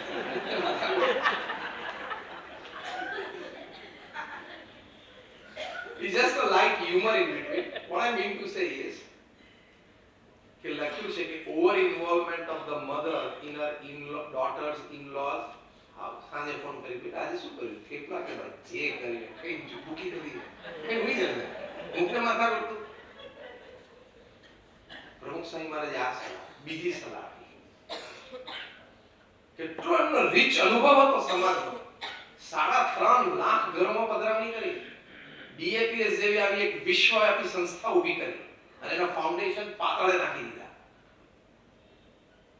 બીજી સલાહ આપી કે તમારી દીકરીને કહેજો કે 2 વર્ષ મૌન રાખે સલાહ સૂચન ન કરે કોઈ જાતના સલાહ સૂચન ન કરે કારણ કે છે ને અત્યારે કોન્ફ્લુઅન્સ જનરેશન છે કેવી રીતે જે માતા પિતા અથવા સાસુ સસરા છે ને એ બહુ તો ગ્રેજ્યુએટ છે અથવા લેસ ધેન ગ્રેજ્યુએટ છે અને દીકરા દીકરીઓ અત્યારે એમબીએ ફાર્માસિસ્ટ સીએ એટલે કોન્ફ્લુઅન્સ જનરેશન ચાલે છે કે સાસુ બીકોમ હોય અને બહુ ઘરે આવે સીએ કે એમબીએ હોય અને શું કહેવાય કોન્ફ્લુઅન્સ જનરેશન 50 વર્ષ પછી બધું સારું થઈ જશે સાસુ અને બહુ બે એમબીએ હશે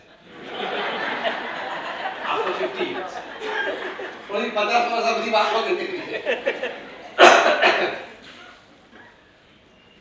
એટલે આને પહેલા જ દિવસે જેને ઘરે સજેશન કરે કે એના સાસુને કે મોમ આ રેફ્રિજરેટર છે ને થોડું જો આ ડિરેક્શનમાં આપણે રાખ્યું હોય તો બધાને અનુકૂળ આવે પહેલું સજેશન આવે બીજા જ દિવસે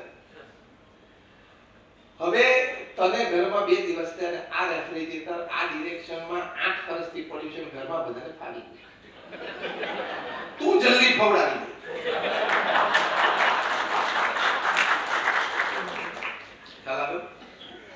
આજે પ્રમુખ સ્વામી મહારાજે સલાહ આપીને એનું એક પ્રેક્ટિકલ દ્રષ્ટાંત પ્રમુખ સ્વામી મહારાજ આટલું બોલેલા કે તમારી દીકરીને કહેજો 2 વર્ષ મૌન રહે સલાહ સૂચન ના કરે એની પાછળનું કારણ એ સરસ બોલેલા પ્રમુખ સ્વામી મહારાજે કહ્યું કે ત્યાં વ્યક્તિઓ જે છે એ ઘરના વ્યક્તિઓ ક્લિયર કરતા ત્યાં એના સ્વભાવ હોય ઉઠક બેઠકના સમય જુદા હોય ખાવા પીવાના ટેસ્ટ એમાં જેલ થવું પડે 2 વર્ષ જેલ થતા લાગે એ જેલિંગમાં બુદ્ધિ કામ નથી કરતી લોજિક ડઝન્ટ વર્ક એ વર્તન અને વિવેક કામ કરે છે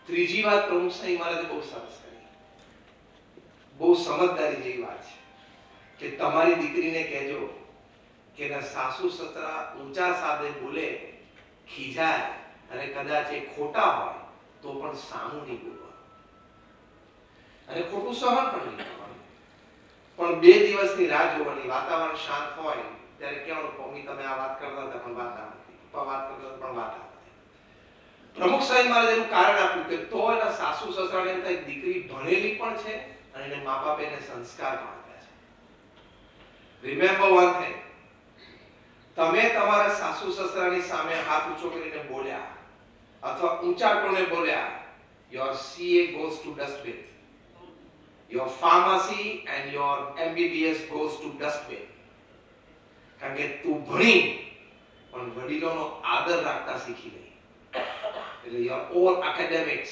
goes to dustbin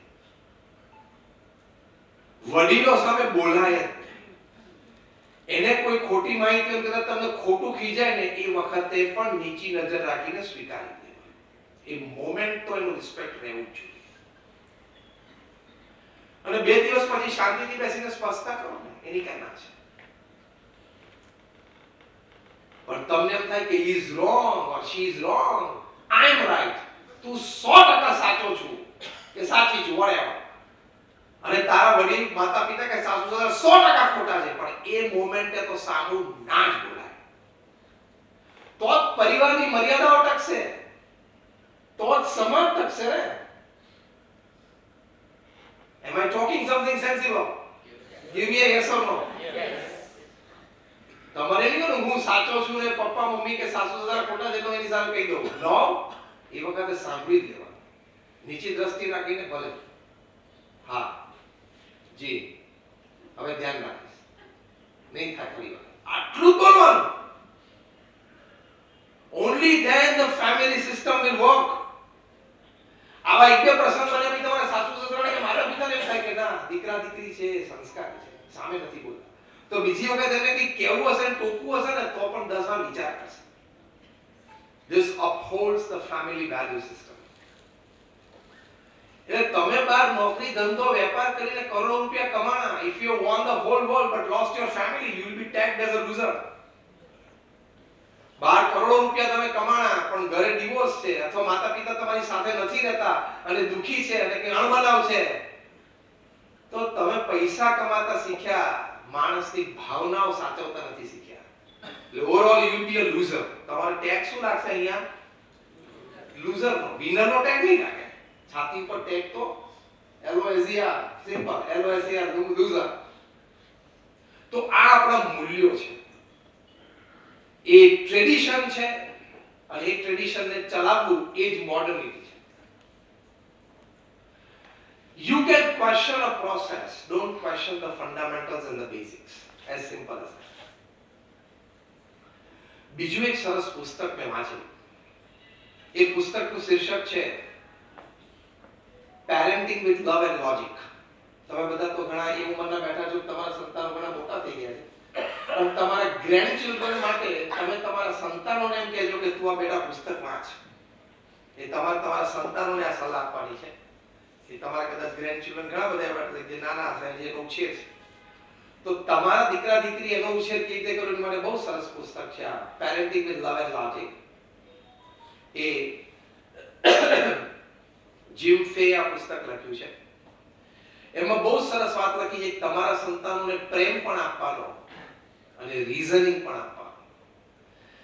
parenting with લવ માં લખ્યું છે કે give them abundant love, give them unconditional love, give them emotional support all the time 24/7,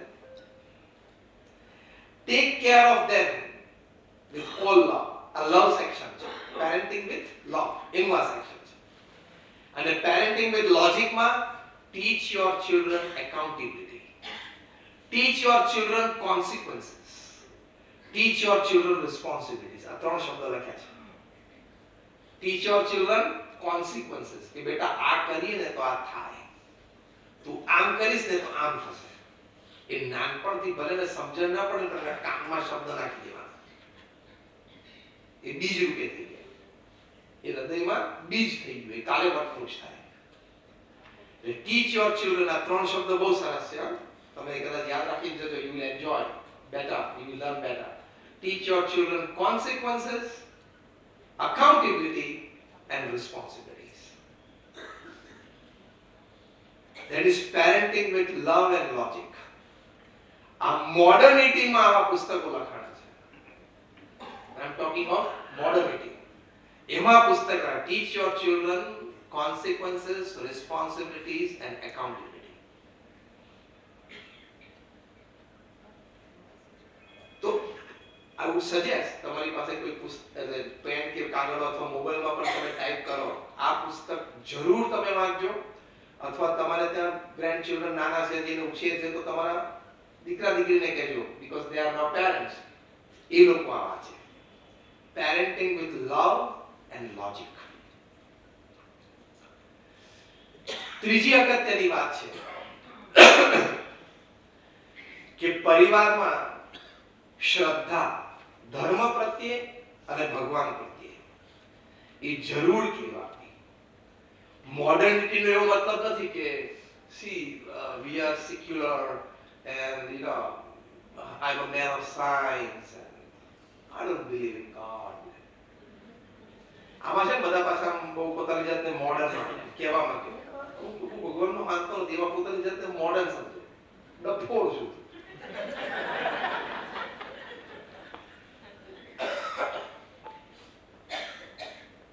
કારણ કે પાછા લોજિક આ બાજુ કે I'm a man of science, I believe what science says, I'm a logic. If only my intellect is satisfied, I believe. બધી જગ્યાએ હું apply કરું, બધી જગ્યાએ એપ્લાય નથી કરતો, ખાલી ભગવાનમાં જ એપ્લાય કરું.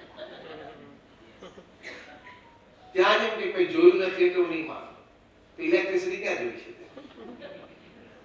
ઓર લાલ વાયર ને ખબર પડે. તે અમારે ક્યાં જોઈ છે? એક મિનિટ આંખ બંધ રાખે ખબર પડશે. એમ ઘણી વખત દેખાતું ના હોય પણ બીજી રીતે એની અનુભૂતિ થતી હોય, એના અનુભૂતિના રીત બીજી હોય. એમ ભગવાન દેખાતા ના હોય પણ તમને એની અનુભૂતિની રીત જુદી હોય. જે નરસિંહ મહેતાને થઈ, મીરાબાઈને થઈ, સંત તુકારામને થઈ, સંત જ્ઞાનેશ્વરને થઈ, પ્રમુખ સ્વામી મહારાજ કે મહંત સ્વામી મહારાજ, એને જે છે it is a different kind of experience. કોઈ વસ્તુ પડી છે, ગરમ છે કે ઠંડી છે, તમને કઈ જોવાથી ખબર નથી પડવાની. ત્યાં પછી ડિફરન્ટ સેન્સ કામ કરે, અલગ પડે. યસ ઓર નો? એટલા માટે આ બધી, અને આ સેન્સીસ પણ પછી ઇમ્પરફેક્ટ છે. આપણી બધી સેન્સીસ 100% છે નહીં. તમને ગળ્યો પેંડો ખવડાવી દો પછી ગળ્યું દૂધ પીવડાવો તો તમે શું કહો? દૂધ મોડું છે. મોડું નથી, પ્રી કન્ડિશન થી એ મોડું તરત દેખાય છે અથવા તો અનુભવાય છે. એટલે સેન્સીસ આર ઇમ્પરફેક્ટ. આપણે સાયન્સ ભણ્યા છે. તમે પાણીનો ગ્લાસ હોય અડધો, એમાં પેન્સિલ મૂકો અડધી, એટલે તમને નીચેથી પેન્સિલ વાંકી દેખાય. એને કહે છે refraction. You all studied science. તમારી આંખ તમને શું કહે છે? પેન્સિલ તૂટેલી છે. તો નાના બાળકને રિફ્રેક્શનની ખબર નથી રહેતી કે ગભરાઈ જાય, મારી પેન્સિલ પપ્પા તોડ નાખે. તો પાણીના ગ્લાસમાં મૂકો ને એટલે. અને પછી તમે કહો કેલા બેટા C magic, I will bring your pencil back. નાના બાળક માટે આશ્ચર્ય છે. પણ તમે 8મા 9મા ધોરણમાં ફિઝિક્સ ભણી લીધું પછી ખબર પડે કે આ તો રિફ્રેક્શન છે. લેવર સેન્સીસ આર ઇમ્પરફેક્ટ. યાદ રાખવાનું. આંખથી તમને જે દેખાય છે તમે જે અનુમાન કરો છો એવું નથી. તમારી આંખ તો ચોખ્ખું જ કહે છે પેન્સિલ તૂટેલી જ દેખાય છે. પણ તમે રિફ્રેક્શનનું નોલેજ છે એટલે તમે કહી શકો કે આ રિફ્રેક્શન છે. એમ રાઈટ ઓર રોંગ? એટલે પાછી ત્રીજી સેન્સ બુદ્ધિ કામ કરવા માંડી. એટલે તમને કદાચ ક્યાંક ભગવાન દેખાતા હોય ને પણ તમારી એ સેન્સ ના હોય તો તમને અનુભવ ના થાય. તો પેલા પેંડો કહી દીધો એટલે ખોટા પેટ વિચારો ગોઠવાઈ ગયા તો સામે આવીને ઉભા રહે તો ખબર ના પડે. એટલે હંમેશા એવું ના રાખવું કે હું માનું દેખાય. 50,000 research papers have been produced by men of science. There's some aspect of religiosity or spirituality. How it helps you physically, mentally and emotionally have been produced in national and international conferences. એમાંથી 500 ની ઝેરોસ્કોપી photocopy મારી પાસે છે કે અધ્યાત્મથી જીવનમાં શું લાભ છે. સાયન્સે પ્રૂવ કર્યું છે. તમે મેડિટેશન કરતા હો, તમે પ્રાર્થના કરતા હો, તમે મંદિરે દર્શન કરતા હો, ત્યાં કયા પ્રકારના હાર્મોન્સ બોડીમાં રિલીઝ થાય છે, એ હાર્મોન્સથી તમને ફિઝિકલ, મેન્ટલ, ઇમોશનલ શું લાભ થાય છે, આની ઉપર હજારો પેપર્સ રિસર્ચ પ્રકાશિત થયા છે. હવે આપણને ખબર ના હોય, ઇગ્નોરન્ટ હોઈએ અને એમને કોલર ઊંચા કરીને એમ કે I am a man of science. Man of science એટલે તું બીએસસી 3 ટ્રાયલે પૂરું કર્યું છે. મેન ઓફ સાયન્સ એટલે શું? બીએસસી 3 ટ્રાયલે પૂરું કર્યું અને કે આઈ studied આઇન્સ્ટીન and I studied Newton and I studied Pascal and I studied Archimedes. હવે આ બધા તું નામ લે છે ને બધા ભગવાનમાં ખૂબ શ્રદ્ધા ધરાવતા. તને ક્યાં ખબર? એની બબે થિયરી તું ભણ્યો અને તું તારી જાતને મેન ઓફ સાયન્સ કે તને આ લોકોનો ઇતિહાસ ખબર? પૃથ્વી પર સૌથી બુદ્ધિશાળી વ્યક્તિ આલ્બર્ટ આઇન્સ્ટીન. એ પોતેના જીવન ચરિત્રમાં લખ્યું છે કે my only aim behind all my experiments was to know how God created this earth. અને એના is equals to mc square બનીને તું ડોટ ડાયર થાય ભગવાનને એટલે જેને તું is equals to mc square nuclear એનર્જીનો આવડો મોટો સિદ્ધાંત આપ્યો એને જીવન ચરિત્રમાં લખ્યું છે. આઇઝેક ન્યૂટન કેટલા મોટા વૈજ્ઞાનિક, 150 discoveries and inventions. આ law of gravity એમણે આપ્યો ને, ગુરુત્વાકર્ષણ, law of motion, 3 laws of motion અને આ બધું આપણે ભણ્યા. એક દિવસ બેઠા હતા ગાર્ડનમાં એમના પત્ની સાથે ચા પીતા હતા મોર્નિંગ ટી અને એકદમ એમના પોતાના અંગૂઠા ઉપર નજર ગઈ. આમ કેઝ્યુઅલી બેઠા હતા, અંગૂઠો ફરતો હતો, એકદમ ઝબકારો થયો. ચાય મૂકીને દોડી લાઇબ્રેરીમાં જતા રહ્યા લખવા માટે. એના પત્ની યુઝ ટુ હતા એમના આવા બિહેવિયર્સથી. હા, કારણ કે હી વોઝ અ સાયન્ટિસ્ટ, એટલે અને આ લેવલના સાયન્ટિસ્ટ હતા, એટલે એને મગજ ગમે અડધી રાત્રે ચાલવા માંડે ને ગમે ત્યાં થવા માંડે ને. પણ they lived a good life together, understanding each other well. લાઇબ્રેરીમાં જઈને એમણે પોતાના જીવન ચરિત્રમાં એક વાક્ય લખ્યું છે. I am quoting it word to word, letter to letter.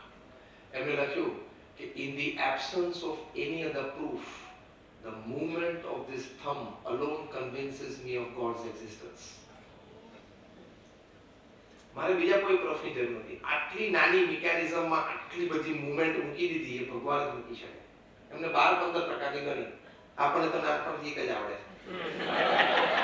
હમણાં સોશિયલ મીડિયા ચાલુ થયું એટલે બીજી આવડે આપણને. બે જ આવડે છે. એટલે આટલા વર્ષ પહેલા 15 સુધી ગયા.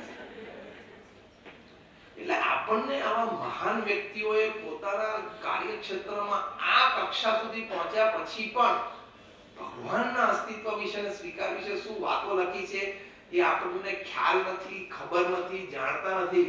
અને એમને એના નામ લઈને અમને પાનની પિચકારી મારી બોલવા કોણે જોયા? કારણ કે મૂળ આપણને ટેવ છે. વન ડે ઇન્ટરનેશનલ કે T20 ની મેચ પૂરી થાય પાનના ગલે ભેગા રોહિત રમતા નથી. આ ઉપર મોકલશું બીજું જો હવે આઉટસાઇડ ધી ઓફ સ્ટમ્પ બોલ જતો હતો, આઉટ સ્વિંગર હતો, અવે ફ્રોમ ધ બોડી. આપણે સ્લેશ કરવા જવાય તે પેન્સિલમાં પકડાઈ જાય. તારી વાત ખોટી નથી. આઉટસાઇડ ધી ઓફ સ્ટમ્પ બોલ જતો હતો, અવે જતો હતો, આઉટ સ્વિંગર હતો, away from the body cut કરવા ગયો એટલે કટ લઈને પાછી જતો અને ફર્સ્ટ ટીપ પકડી ગયો. તે ડિસ્ક્રિપ્શન બરોબર કર્યું. પણ તને ખબર છે કે 90 માઇલ્સ પર આવર ડિલિવરીઝ પડતી હોય એને ફેસ કરવી એટલે શું? તારી જિંદગીમાં તે આ બોલ ફેસ નથી કરે. એક તો નાનપણથી તું કોલસાથી કોકની દિવાલ ચિતરીને 3 સ્ટમ્પ મૂકીને કોલસાથી કોકની સોસાયટીમાં કોકની દિવાલ ઉપર 3 સ્ટમ્પ દોરીને ત્યાં રમી મોટો થયો. And you are commenting on Rohit Sharma and Virat Kohli. તને ખબર છે 90-92 માઇલ્સ પર આવરની ડિલિવરીઝ પડતી હોય, ટપ્પી પડીને બે બાજુ 2 ફૂટ કટ થાય એટલે એ સ્પીડ, એ કટ બોલરના આ લેવલનો પેસ બોલર હોય ને એના હાથમાંથી બોલ છૂટે ને એટલે રોહિત કે વિરાટના બેટ ઉપર સેકન્ડના 40મા ભાગમાં આવી જાય. સેકન્ડના 40મા ભાગમાં એને જજ કરવાનું કે એની લાઇન એન્ડ લેન્થ ડિલિવરીની જજ કરવાની, મારે ડિફેન્ડ કરવાનું છે, સ્ટ્રોક મારવાનો છે, મારી પાસે સ્પેસ છે કે નહીં, અવોઇડ કરવાનો છે, છોડી દેવાનો છે. આ બધું જજમેન્ટ એને સેકન્ડના 40મા ભાગમાં લેવાનું. અને તું ગંજીને લેંગો પહેરીને પગલામાં કે મમરા ખાતો ટીવીના સ્ક્રીન સામે કોમેન્ટ કરતો. ટીવી સ્ક્રીન સામે બેઠો હોય ગંજીને લેંગો પહેરી પગલામાં કરી વાટકીમાં મમરા ખાતો લલ્લુ. આવું એટલા માટે વાત કરું છું, આપણો મૂળભૂત સ્વભાવ છે કોમેન્ટ કરવાનો. ગમે તે વિષય આપણો હોય કે ના હોય કોમેન્ટ કરી આપણો મૂળભૂત. એ મૂળભૂત વિષય અધ્યાત્મમાં પણ આપણને મળે છે કે આપણો વિષય નથી ત્યાં કોમેન્ટ કરે. એ વિષય પ્રમુખ સ્વામી મહારાજ અને મહંત સ્વામી મહારાજ જેવા સંતો છે. તમારે થોડું પણ ઇન્વેસ્ટ કરવું હોય તો કોઈની એડવાઇસ લો છો. તમે કદાચ સારામાં સારા ડોક્ટર હોય that doesn't mean that you are a good investor. અને કોઈ સારામાં સારો ઇન્વેસ્ટર હોય તો that doesn't mean કે થોડી બાયોલોજીની એની ખબર પડી એટલે જાતે દવા કરવા માંડે. He has to come to doctor. Am I right or wrong? A doctor is at his place, investor at his place. When investing, doctor has to go to investor. And when about health, an investor has to go to a doctor. એ પોતપોતાનું domain છે ને. એમ અધ્યાત્મ છે એ પ્રમુખ સ્વામી મહારાજ કે મહંત સ્વામી મહારાજ જેવા સંતનું domain છે. પણ આપણે પેલી કહેવત છે every Indian is a philosopher. તો કોઈને પણ પૂછો એના વિચારો કે ના ગીતામાં તો આમ કહ્યું છે વાત સાચી પણ એનું ઇન્ટરપ્રિટેશન અનુભવી વ્યક્તિ પાસેથી લેવું પડે. એમની માનવાનું કે બસ હું ઘણા ને સ્વામી હું છે ને હવે ઘરમાં દર્શન કરી લો કે મંદિરે આવો વોટ મેક્સ અ ડિફરન્સ. ભગવાન તો એક છે ને. ભગવાનને આપણે નાની મૂર્તિ મોટી મૂર્તિ ભગવાનની નાના મોટા નથી જતા. હવે આવું લોજિક કરતા આપે પણ આવા મોટા મંદિરમાં આવા મહાન સંતે પ્રતિષ્ઠા કરી છે એની એક ઇકોસિસ્ટમ, એનો એક ઓરા, એનું એક એનર્જી લેવલ, એની ડિવિનિટી અને તમારી આસપાસ બીજા 200-500 લોકો એ સમૂહમાં એ જ વિચારધારાથી કે દર્શન કરવા જવું છે એક સાથે હોય એટલે એનર્જી લેવલ જે ક્રિએટ થાય છે, લાઇક માઇન્ડેડ લોકોનો એક સમૂહ ક્રિએટ થાય છે, એમાંથી તમને જે પ્રેરણા મળે છે એ ઘરે બેઠા ન મળે. This is all about experience. એટલે ત્યાં પછી બહુ બુદ્ધિ દોડાવવાની નહીં. ત્યાં આવા મહાન અનુભવી વ્યક્તિ પ્રમુખ સ્વામી મહારાજ કહે છે કે મંદિર અઠવાડિયે એક વાર દર્શન કરવા જવું તો જવું જ. એમ કહે છે કે ઘરે બેસીને તમારે શાંતિથી 5 માળા નામ સ્મરણ કરવી તો કરવી જ. પોતાની ફિલોસોફી પ્રમાણે જીવતા હોય, ખોટી નથી પણ સર્વોચ્ચ અને શ્રેષ્ઠ નથી હોતી. એક છેલ્લો પ્રસંગ એનું પૂરું કરું. એક ડોક્ટર્સ કોન્ફરન્સ અમદાવાદમાં 1992 માંથી 92 ના 2 પ્રસંગ કીધા, ત્રીજો હું કહી. એટલે 92 ની વાત ચાલી.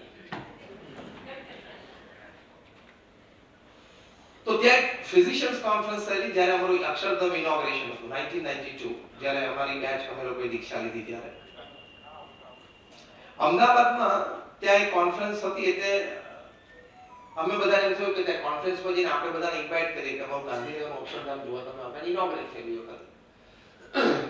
એટલે અમે ત્યાં જઈને બધાને ઇન્વાઇટ કર્યા અને અમે ત્યાં એક નાની કોચ એટલે મિની બસ રાખી 25-30 જણાને. Good, about 22 doctors join after the session.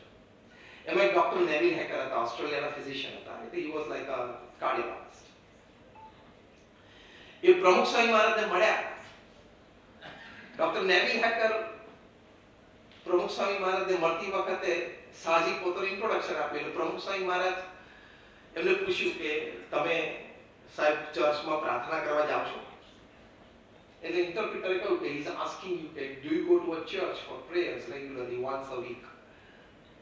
Doctor Neville હેકરે પોતાનો અભિપ્રાય રજૂ કર્યો કે Swamiji, my patient is my God and my hospital is my church. Okay, દરેકની પોતાની ફિલોસોફી, નો ઇશ્યુઝ. પ્રમુખ સ્વામી મહારાજે 2 પ્રશ્ન પૂછ્યા ને ડોક્ટર નેવિલ હેકરના પગ નીચેથી જમીન ખસી ગઈ. I am a first hand proof to it. I was introducing it. I was the interpreter. પ્રમુખ સ્વામી મહારાજે બીજો પ્રશ્ન પૂછ્યો કે સાહેબ, કોઈ વખત એવું થયું છે કે કોઈ પેશન્ટ માટે તમે એવું કહ્યું હોય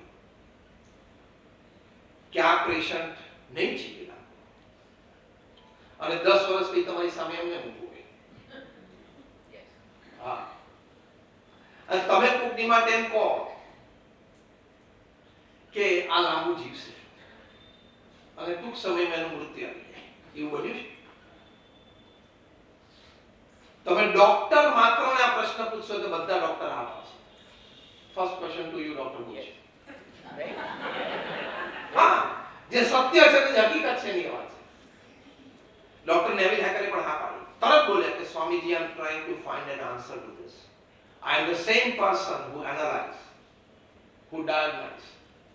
Sometimes I say that this guy would live longer and he dies. And sometimes I presume that, okay, he'll die, but he's right in front of me after 10 years. I want to find a reason for it. પ્રમુખ સ્વામી મહારાજે બીજો પ્રશ્ન પૂછ્યો કે તમારો કોઈ મિત્ર સર્જન ખરા? કારણ કે આ તો ફિઝિશિયન. તો કે હા. એ સર્જનને એવું બન્યું છે કે કોઈક વખત કોમ્પ્લિકેટેડ ઓપરેશન સાહજિકતાથી સક્સેસફુલી પૂરું કર્યું હોય અને સિમ્પલ સર્જરી ફેલ ગઈ હોય, એવું બન્યું છે? એ પણ બધા સર્જન્સ હા પાડશે. ડોક્ટર નેવિલ હેકરને આ બીજો પ્રશ્ન પ્રમુખ સ્વામી મહારાજે પૂછ્યો ને એટલે એને વિચાર શરૂ થયો કે Swamiji, this is also a reality. My cousin brother is a surgeon and he has the same question. Why sometimes I'm the same person with the same knowledge? Why sometimes I perform a complicated surgery quite comfortably and successfully, and why sometimes I fail a simple surgery? Neville હેકરે કહ્યું ડોક્ટરે કે Swamiji, I have been trying to find an answer to this. પ્રમુખ સ્વામી મહારાજે બહુ સુંદર ઉત્તર આપ્યો. જો અધ્યાત્મનો અનુભવ એ જુદી વસ્તુ, એ ડોમેન જુદું છે. આપણે વધારે ભણેલા હોય, 2 PhD કરવી સમજણ કે અધ્યાત્મમાં ને ગીતામાં ને ભાગવતમાં નામાં બધી ખબર પડવા માંડી. એનો અનુભવ, એ કક્ષા, એ ડોમેન જુદું છે, ફિટ જુદું છે. બેટ પકડતા આપણે બધાને આવડે છે કે નહીં? બધા ક્રિકેટ રમ્યા છે કે નહીં? હા કે ના? પણ બ્રેટ લીને ફેસ કરવાનો આવે તો કે એની માટે રોહિતને વિરાટને મોકલો, આપણું કામ. અને તમે first class white and white કપડા પહેરીને, ગ્લોવ્સ પહેરીને, પેડ બાંધીને હાથમાં બેગ લઈને સ્ટુડિયોમાં ફર્સ્ટ ક્લાસ ફોટો પડાવો ને અને એઆઈ જનરેટેડ વાનખેડે સ્ટેડિયમ ભરેલું પાછળ દેખાય તમને આખું વાનખેડે સ્ટેડિયમ મુંબઈમાં ભરચક હોય તમે બેટિંગ કરતા જ આખું વાનખેડે સ્ટેડિયમ ભરી ગયું અને સ્ટુડિયોનો ફોટો અને સચિન તેંડુલકર એકચ્યુઅલી વાનખેડે ઉપર રમતા હોય ને સ્ટેડિયમ ભરેલું બંને ફોટો તમે ભેગા મૂકો ને અને તમારો આ એઆઈ જનરેટેડ હોય કોઈ વ્યક્તિ કહી ના શકે કે કયો ફોટો સાચો ને ખોટો હા કારણ કે એઆઈ તો બધું કરે ને હમણાં ગઈ નવરાત્રી ડોનાલ્ડ ટ્રમ્પ પાસે નવરાત્રીના કીર્તનો ગવડાયા રાસ રમાડે Donald Trump AI can do anything ગુજરાતીમાં પાસે બધા નવરાત્રીના ગાયનો બધા ટ્રમ્પેટા એઆઈ આર્ટિફિશિયલ ઇન્ટેલિજન્સ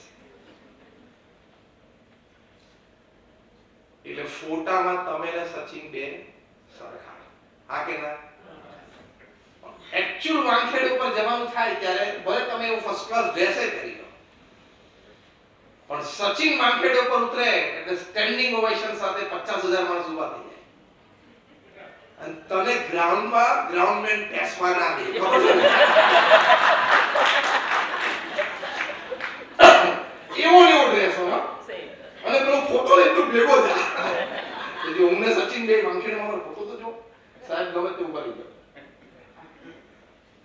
પહેલા તો ઓડિયન્સ માટે ટિકિટ મળવી અઘરી પડે તને પછી ગ્રાઉન્ડ ઉપર જવાનું what I mean to say બે સારા વિચારો અને બે ફિલોસોફિકલ વાતો આવડી એટલે તમે આધ્યાત્મિક નથી બની જતા અનુભવ જુદો છે don't try to comment on that and if your comment and if your thinking is not in lines with the scriptures તમારી વિચારધારાઓ તમે જે કે બુદ્ધિમત્તાથી ઊભી કરી હોય એ શ્રીમદ ભગવદ ગીતા ભાગવત રામાયણ વેદ અને ઉપનિષદની લાઈન પ્રમાણે ના હોય તો તું ગમે તેટલો બુદ્ધિશાળી છું વિચારક છું કવિ છું લેખક છું પણ તું ખોટો છો as simple as that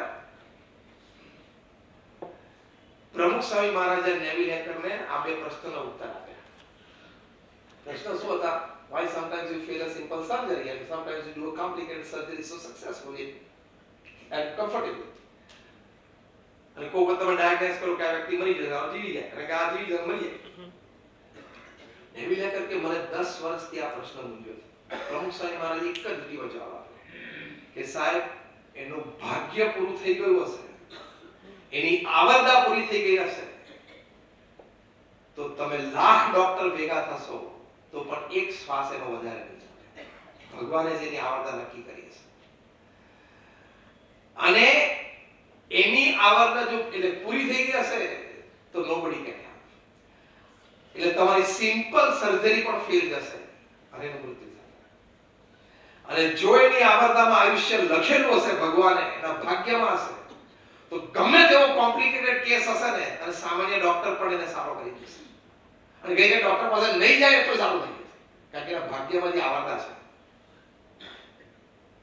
God decides your life. Perhaps a treatment or a doctor may try to better the condition, but the length of the life is not decided by doctor or the medicine. It is decided by God.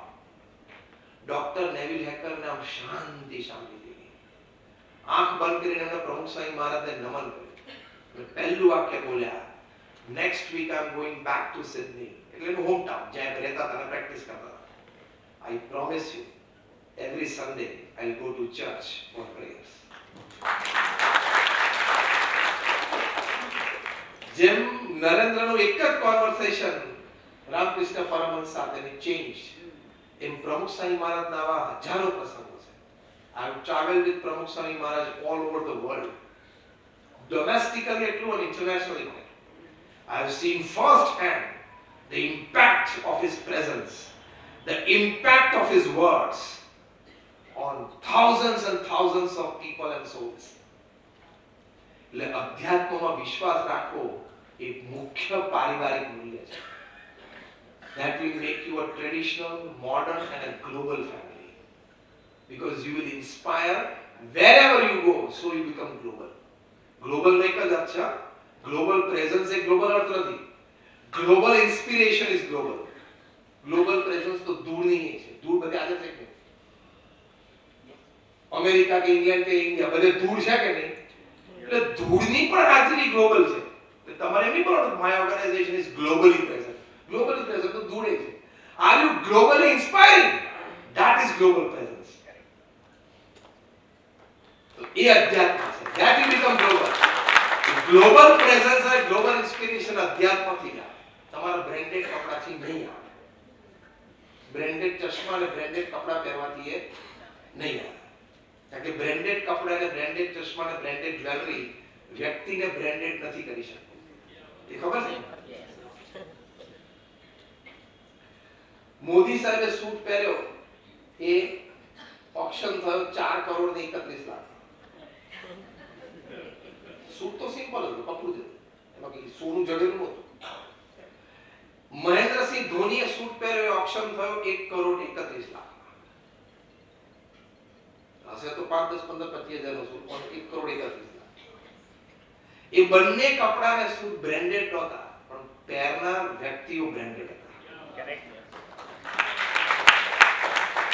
અને તે branded કપડા પહેર્યા હોય ને અને તારા 5-10 જોડી branded કપડા ભેગા થાય ને તો બપોરે પેલા વેચવા આવે છે એમાંથી એક તગારું ને એક ડબલું ભરવાનું.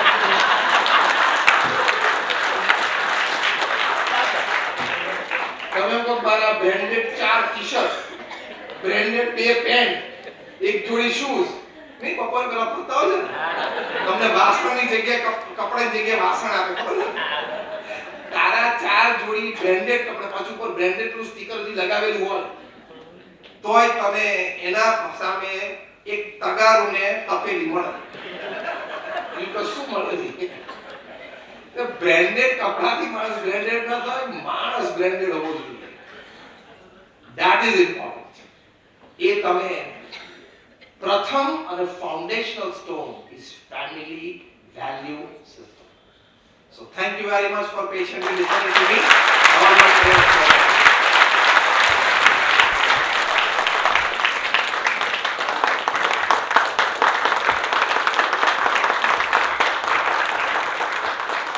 આપ સર્વ મારી સાથે સહમત હશો કે તમે જે અત્યારે અનુભૂતિ કરી છે એ અદ્ભુત હતી. એવરી વર્ડ, સેન્ટેન્સ, મીનિંગ, અર્થ દરેક અનઅર્થ કર્યા છે. અનઅર્થ કર્યા, શબ્દોના અર્થ જે અનઅર્થ કર્યા એ દરેક વસ્તુ બહુ જોરદાર, પ્રભાવી અને આપણને આપણા સ્વભાવ બદલવામાં મદદ કરે એવી હતી. સમયનો અભાવ હોવા છતાં હું 2 પ્રસંગ અત્યારે હું કહેવા માંગુ છું, કારણ કે હું પણ એવું કહેતો હોઉં છું કે શ્રવણ મરતો નથી, શ્રવણ ક્યારેય જતો નથી. તો ત્યારથી અત્યાર સુધી જેમણે જે વાત કરી તો સ્વામીજી હું 2 વ્યક્તિ, હું એક તો નામ સાથે કહી દઈશ કે મારે ત્યાં મારા નર્સિંગ હોમમાં એક દાદીને દાખલ કર્યા. એમના દીકરા એ vice chancellor of the university. એમણે મને કહ્યું કે મારી માને ઝાડા ઉલટીની બીમારી છે, પરંતુ તમારો કોઈ પણ સ્ટાફ મારી માને સાફ નહીં કરે, હું કરીશ. હું નાનો હતો ત્યારે એણે મારું ધ્યાન રાખ્યું છે અને અત્યારે હું જ રાખીશ. મેં સાહેબ આખી રાત જાગવું પડશે. ગૌરેશભાઈ એમણે કહ્યું કે મારા પીએચડી સ્ટુડન્ટના કેટલા બધા મારી આગળ થીસીસ પડી છે, આખી રાત હું થીસીસનું કામ કરીશ અને વચ્ચે માનું કામ કરીશ. આ સંસ્કારી નગરી વડોદરાના શ્રી સીતાંશુ યશચંદ્ર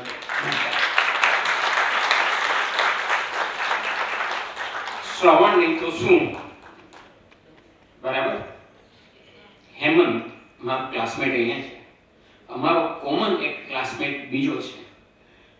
એમણે વાત કરી કે રાત્રે મા બાપ સાથે જઈને સૂએ તો વહુ માની સાથે 93 વર્ષના ગુજરાતી બહેન, અને રાત્રે એમને બોલવામાં તકલીફ થઈ. હસબન્ડ વાઈફ સાથે નથી સૂતા, સાસુ વહુ સાથે સૂએ છે.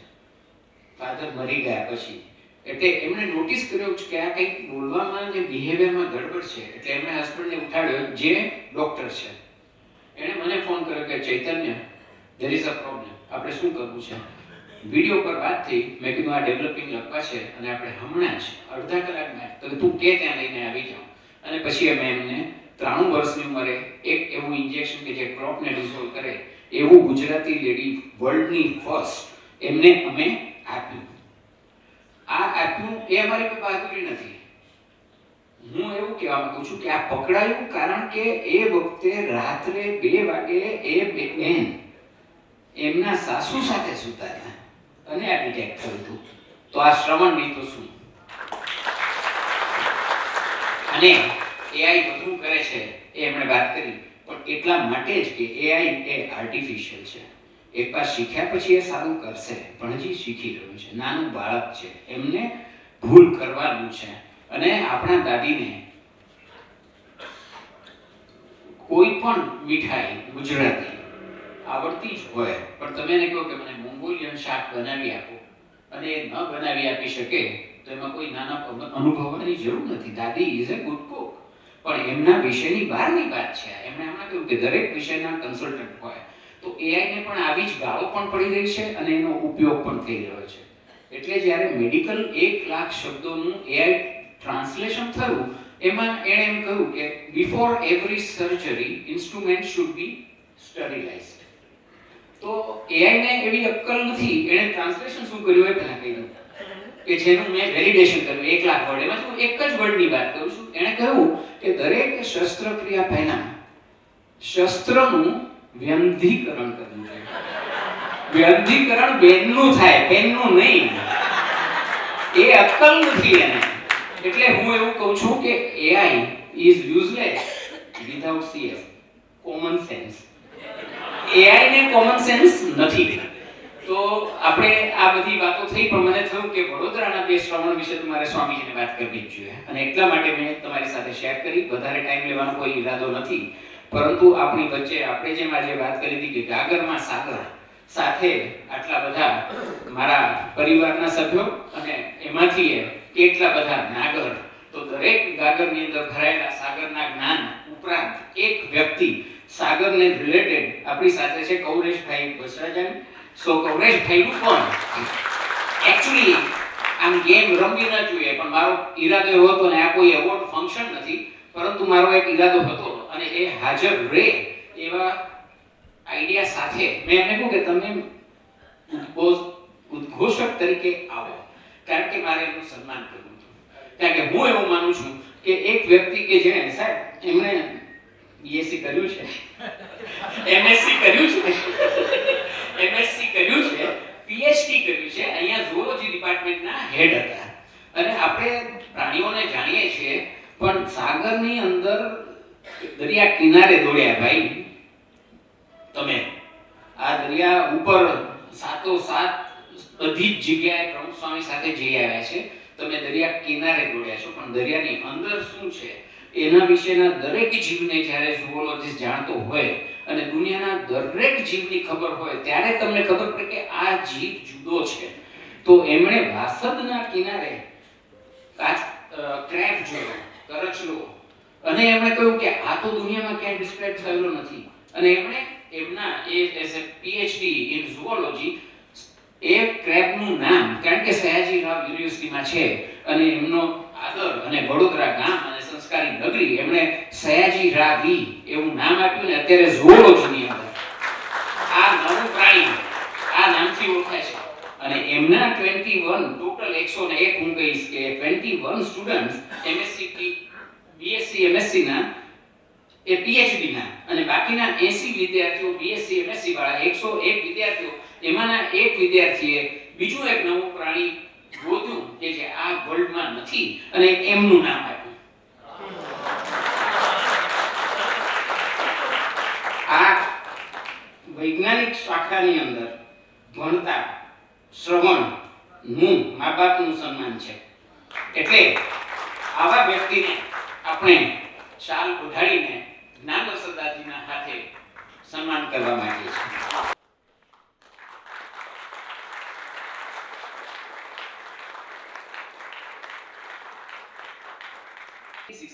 આની અંદર હું ગોંડલમાં હતો ને પ્રમુખ સ્વામી સાથે હતો અને એમની નિષ્ણામાં હતો ને સ્કૂલમાં હું પેઇન્ટર હતો.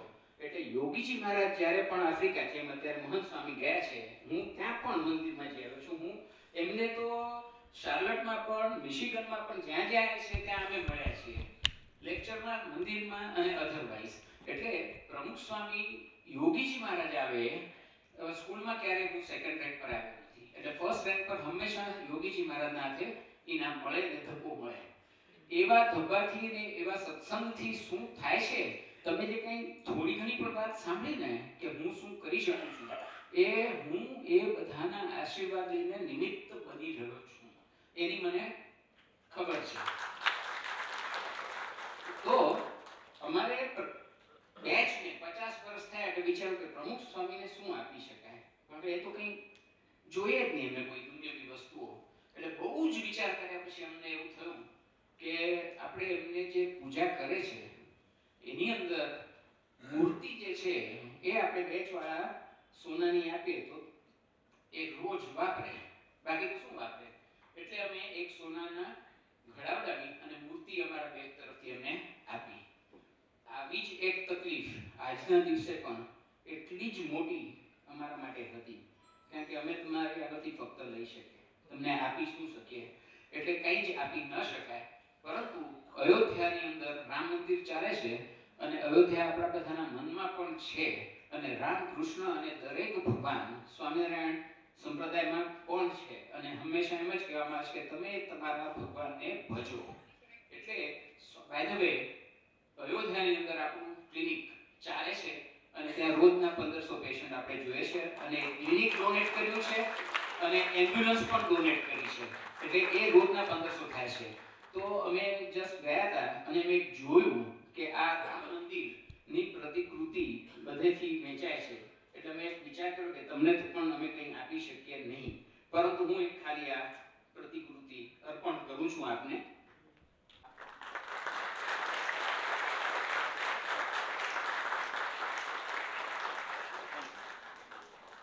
અમારી હોસ્ટેલ જે 30 વર્ષથી ચાલે છે એનો એન્યુઅલ ડે ચાલુ છે. એ જ્યારે શિલારોપણ થયું પ્રમુખ સ્વામીના હાથે થયું, અને એ વખતે હું અને ભાગ્યેશ ઝા આપણા કલેક્ટર બંને ત્યાં હાજર હતા.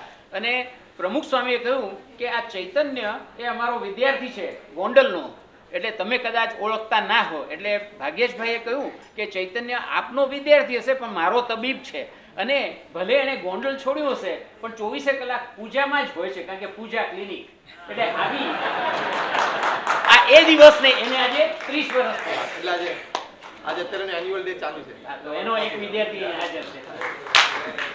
Thank you. ચિંતા એ નથી કે લોકો આવશે કે નહીં, અમારી ચિંતા એ હતી કે લોકોને બેસાડી ન શકાય. એટલે તમે જાણો છો, અને મને માફ કરશો કે ઇનિશિયલ ઈમેલ્સ અને જે વોટ્સએપ મોકલ્યા એમાં ક્યાંય પણ મેં લખ્યું નહોતું કે ક્યાં મળવાના છીએ.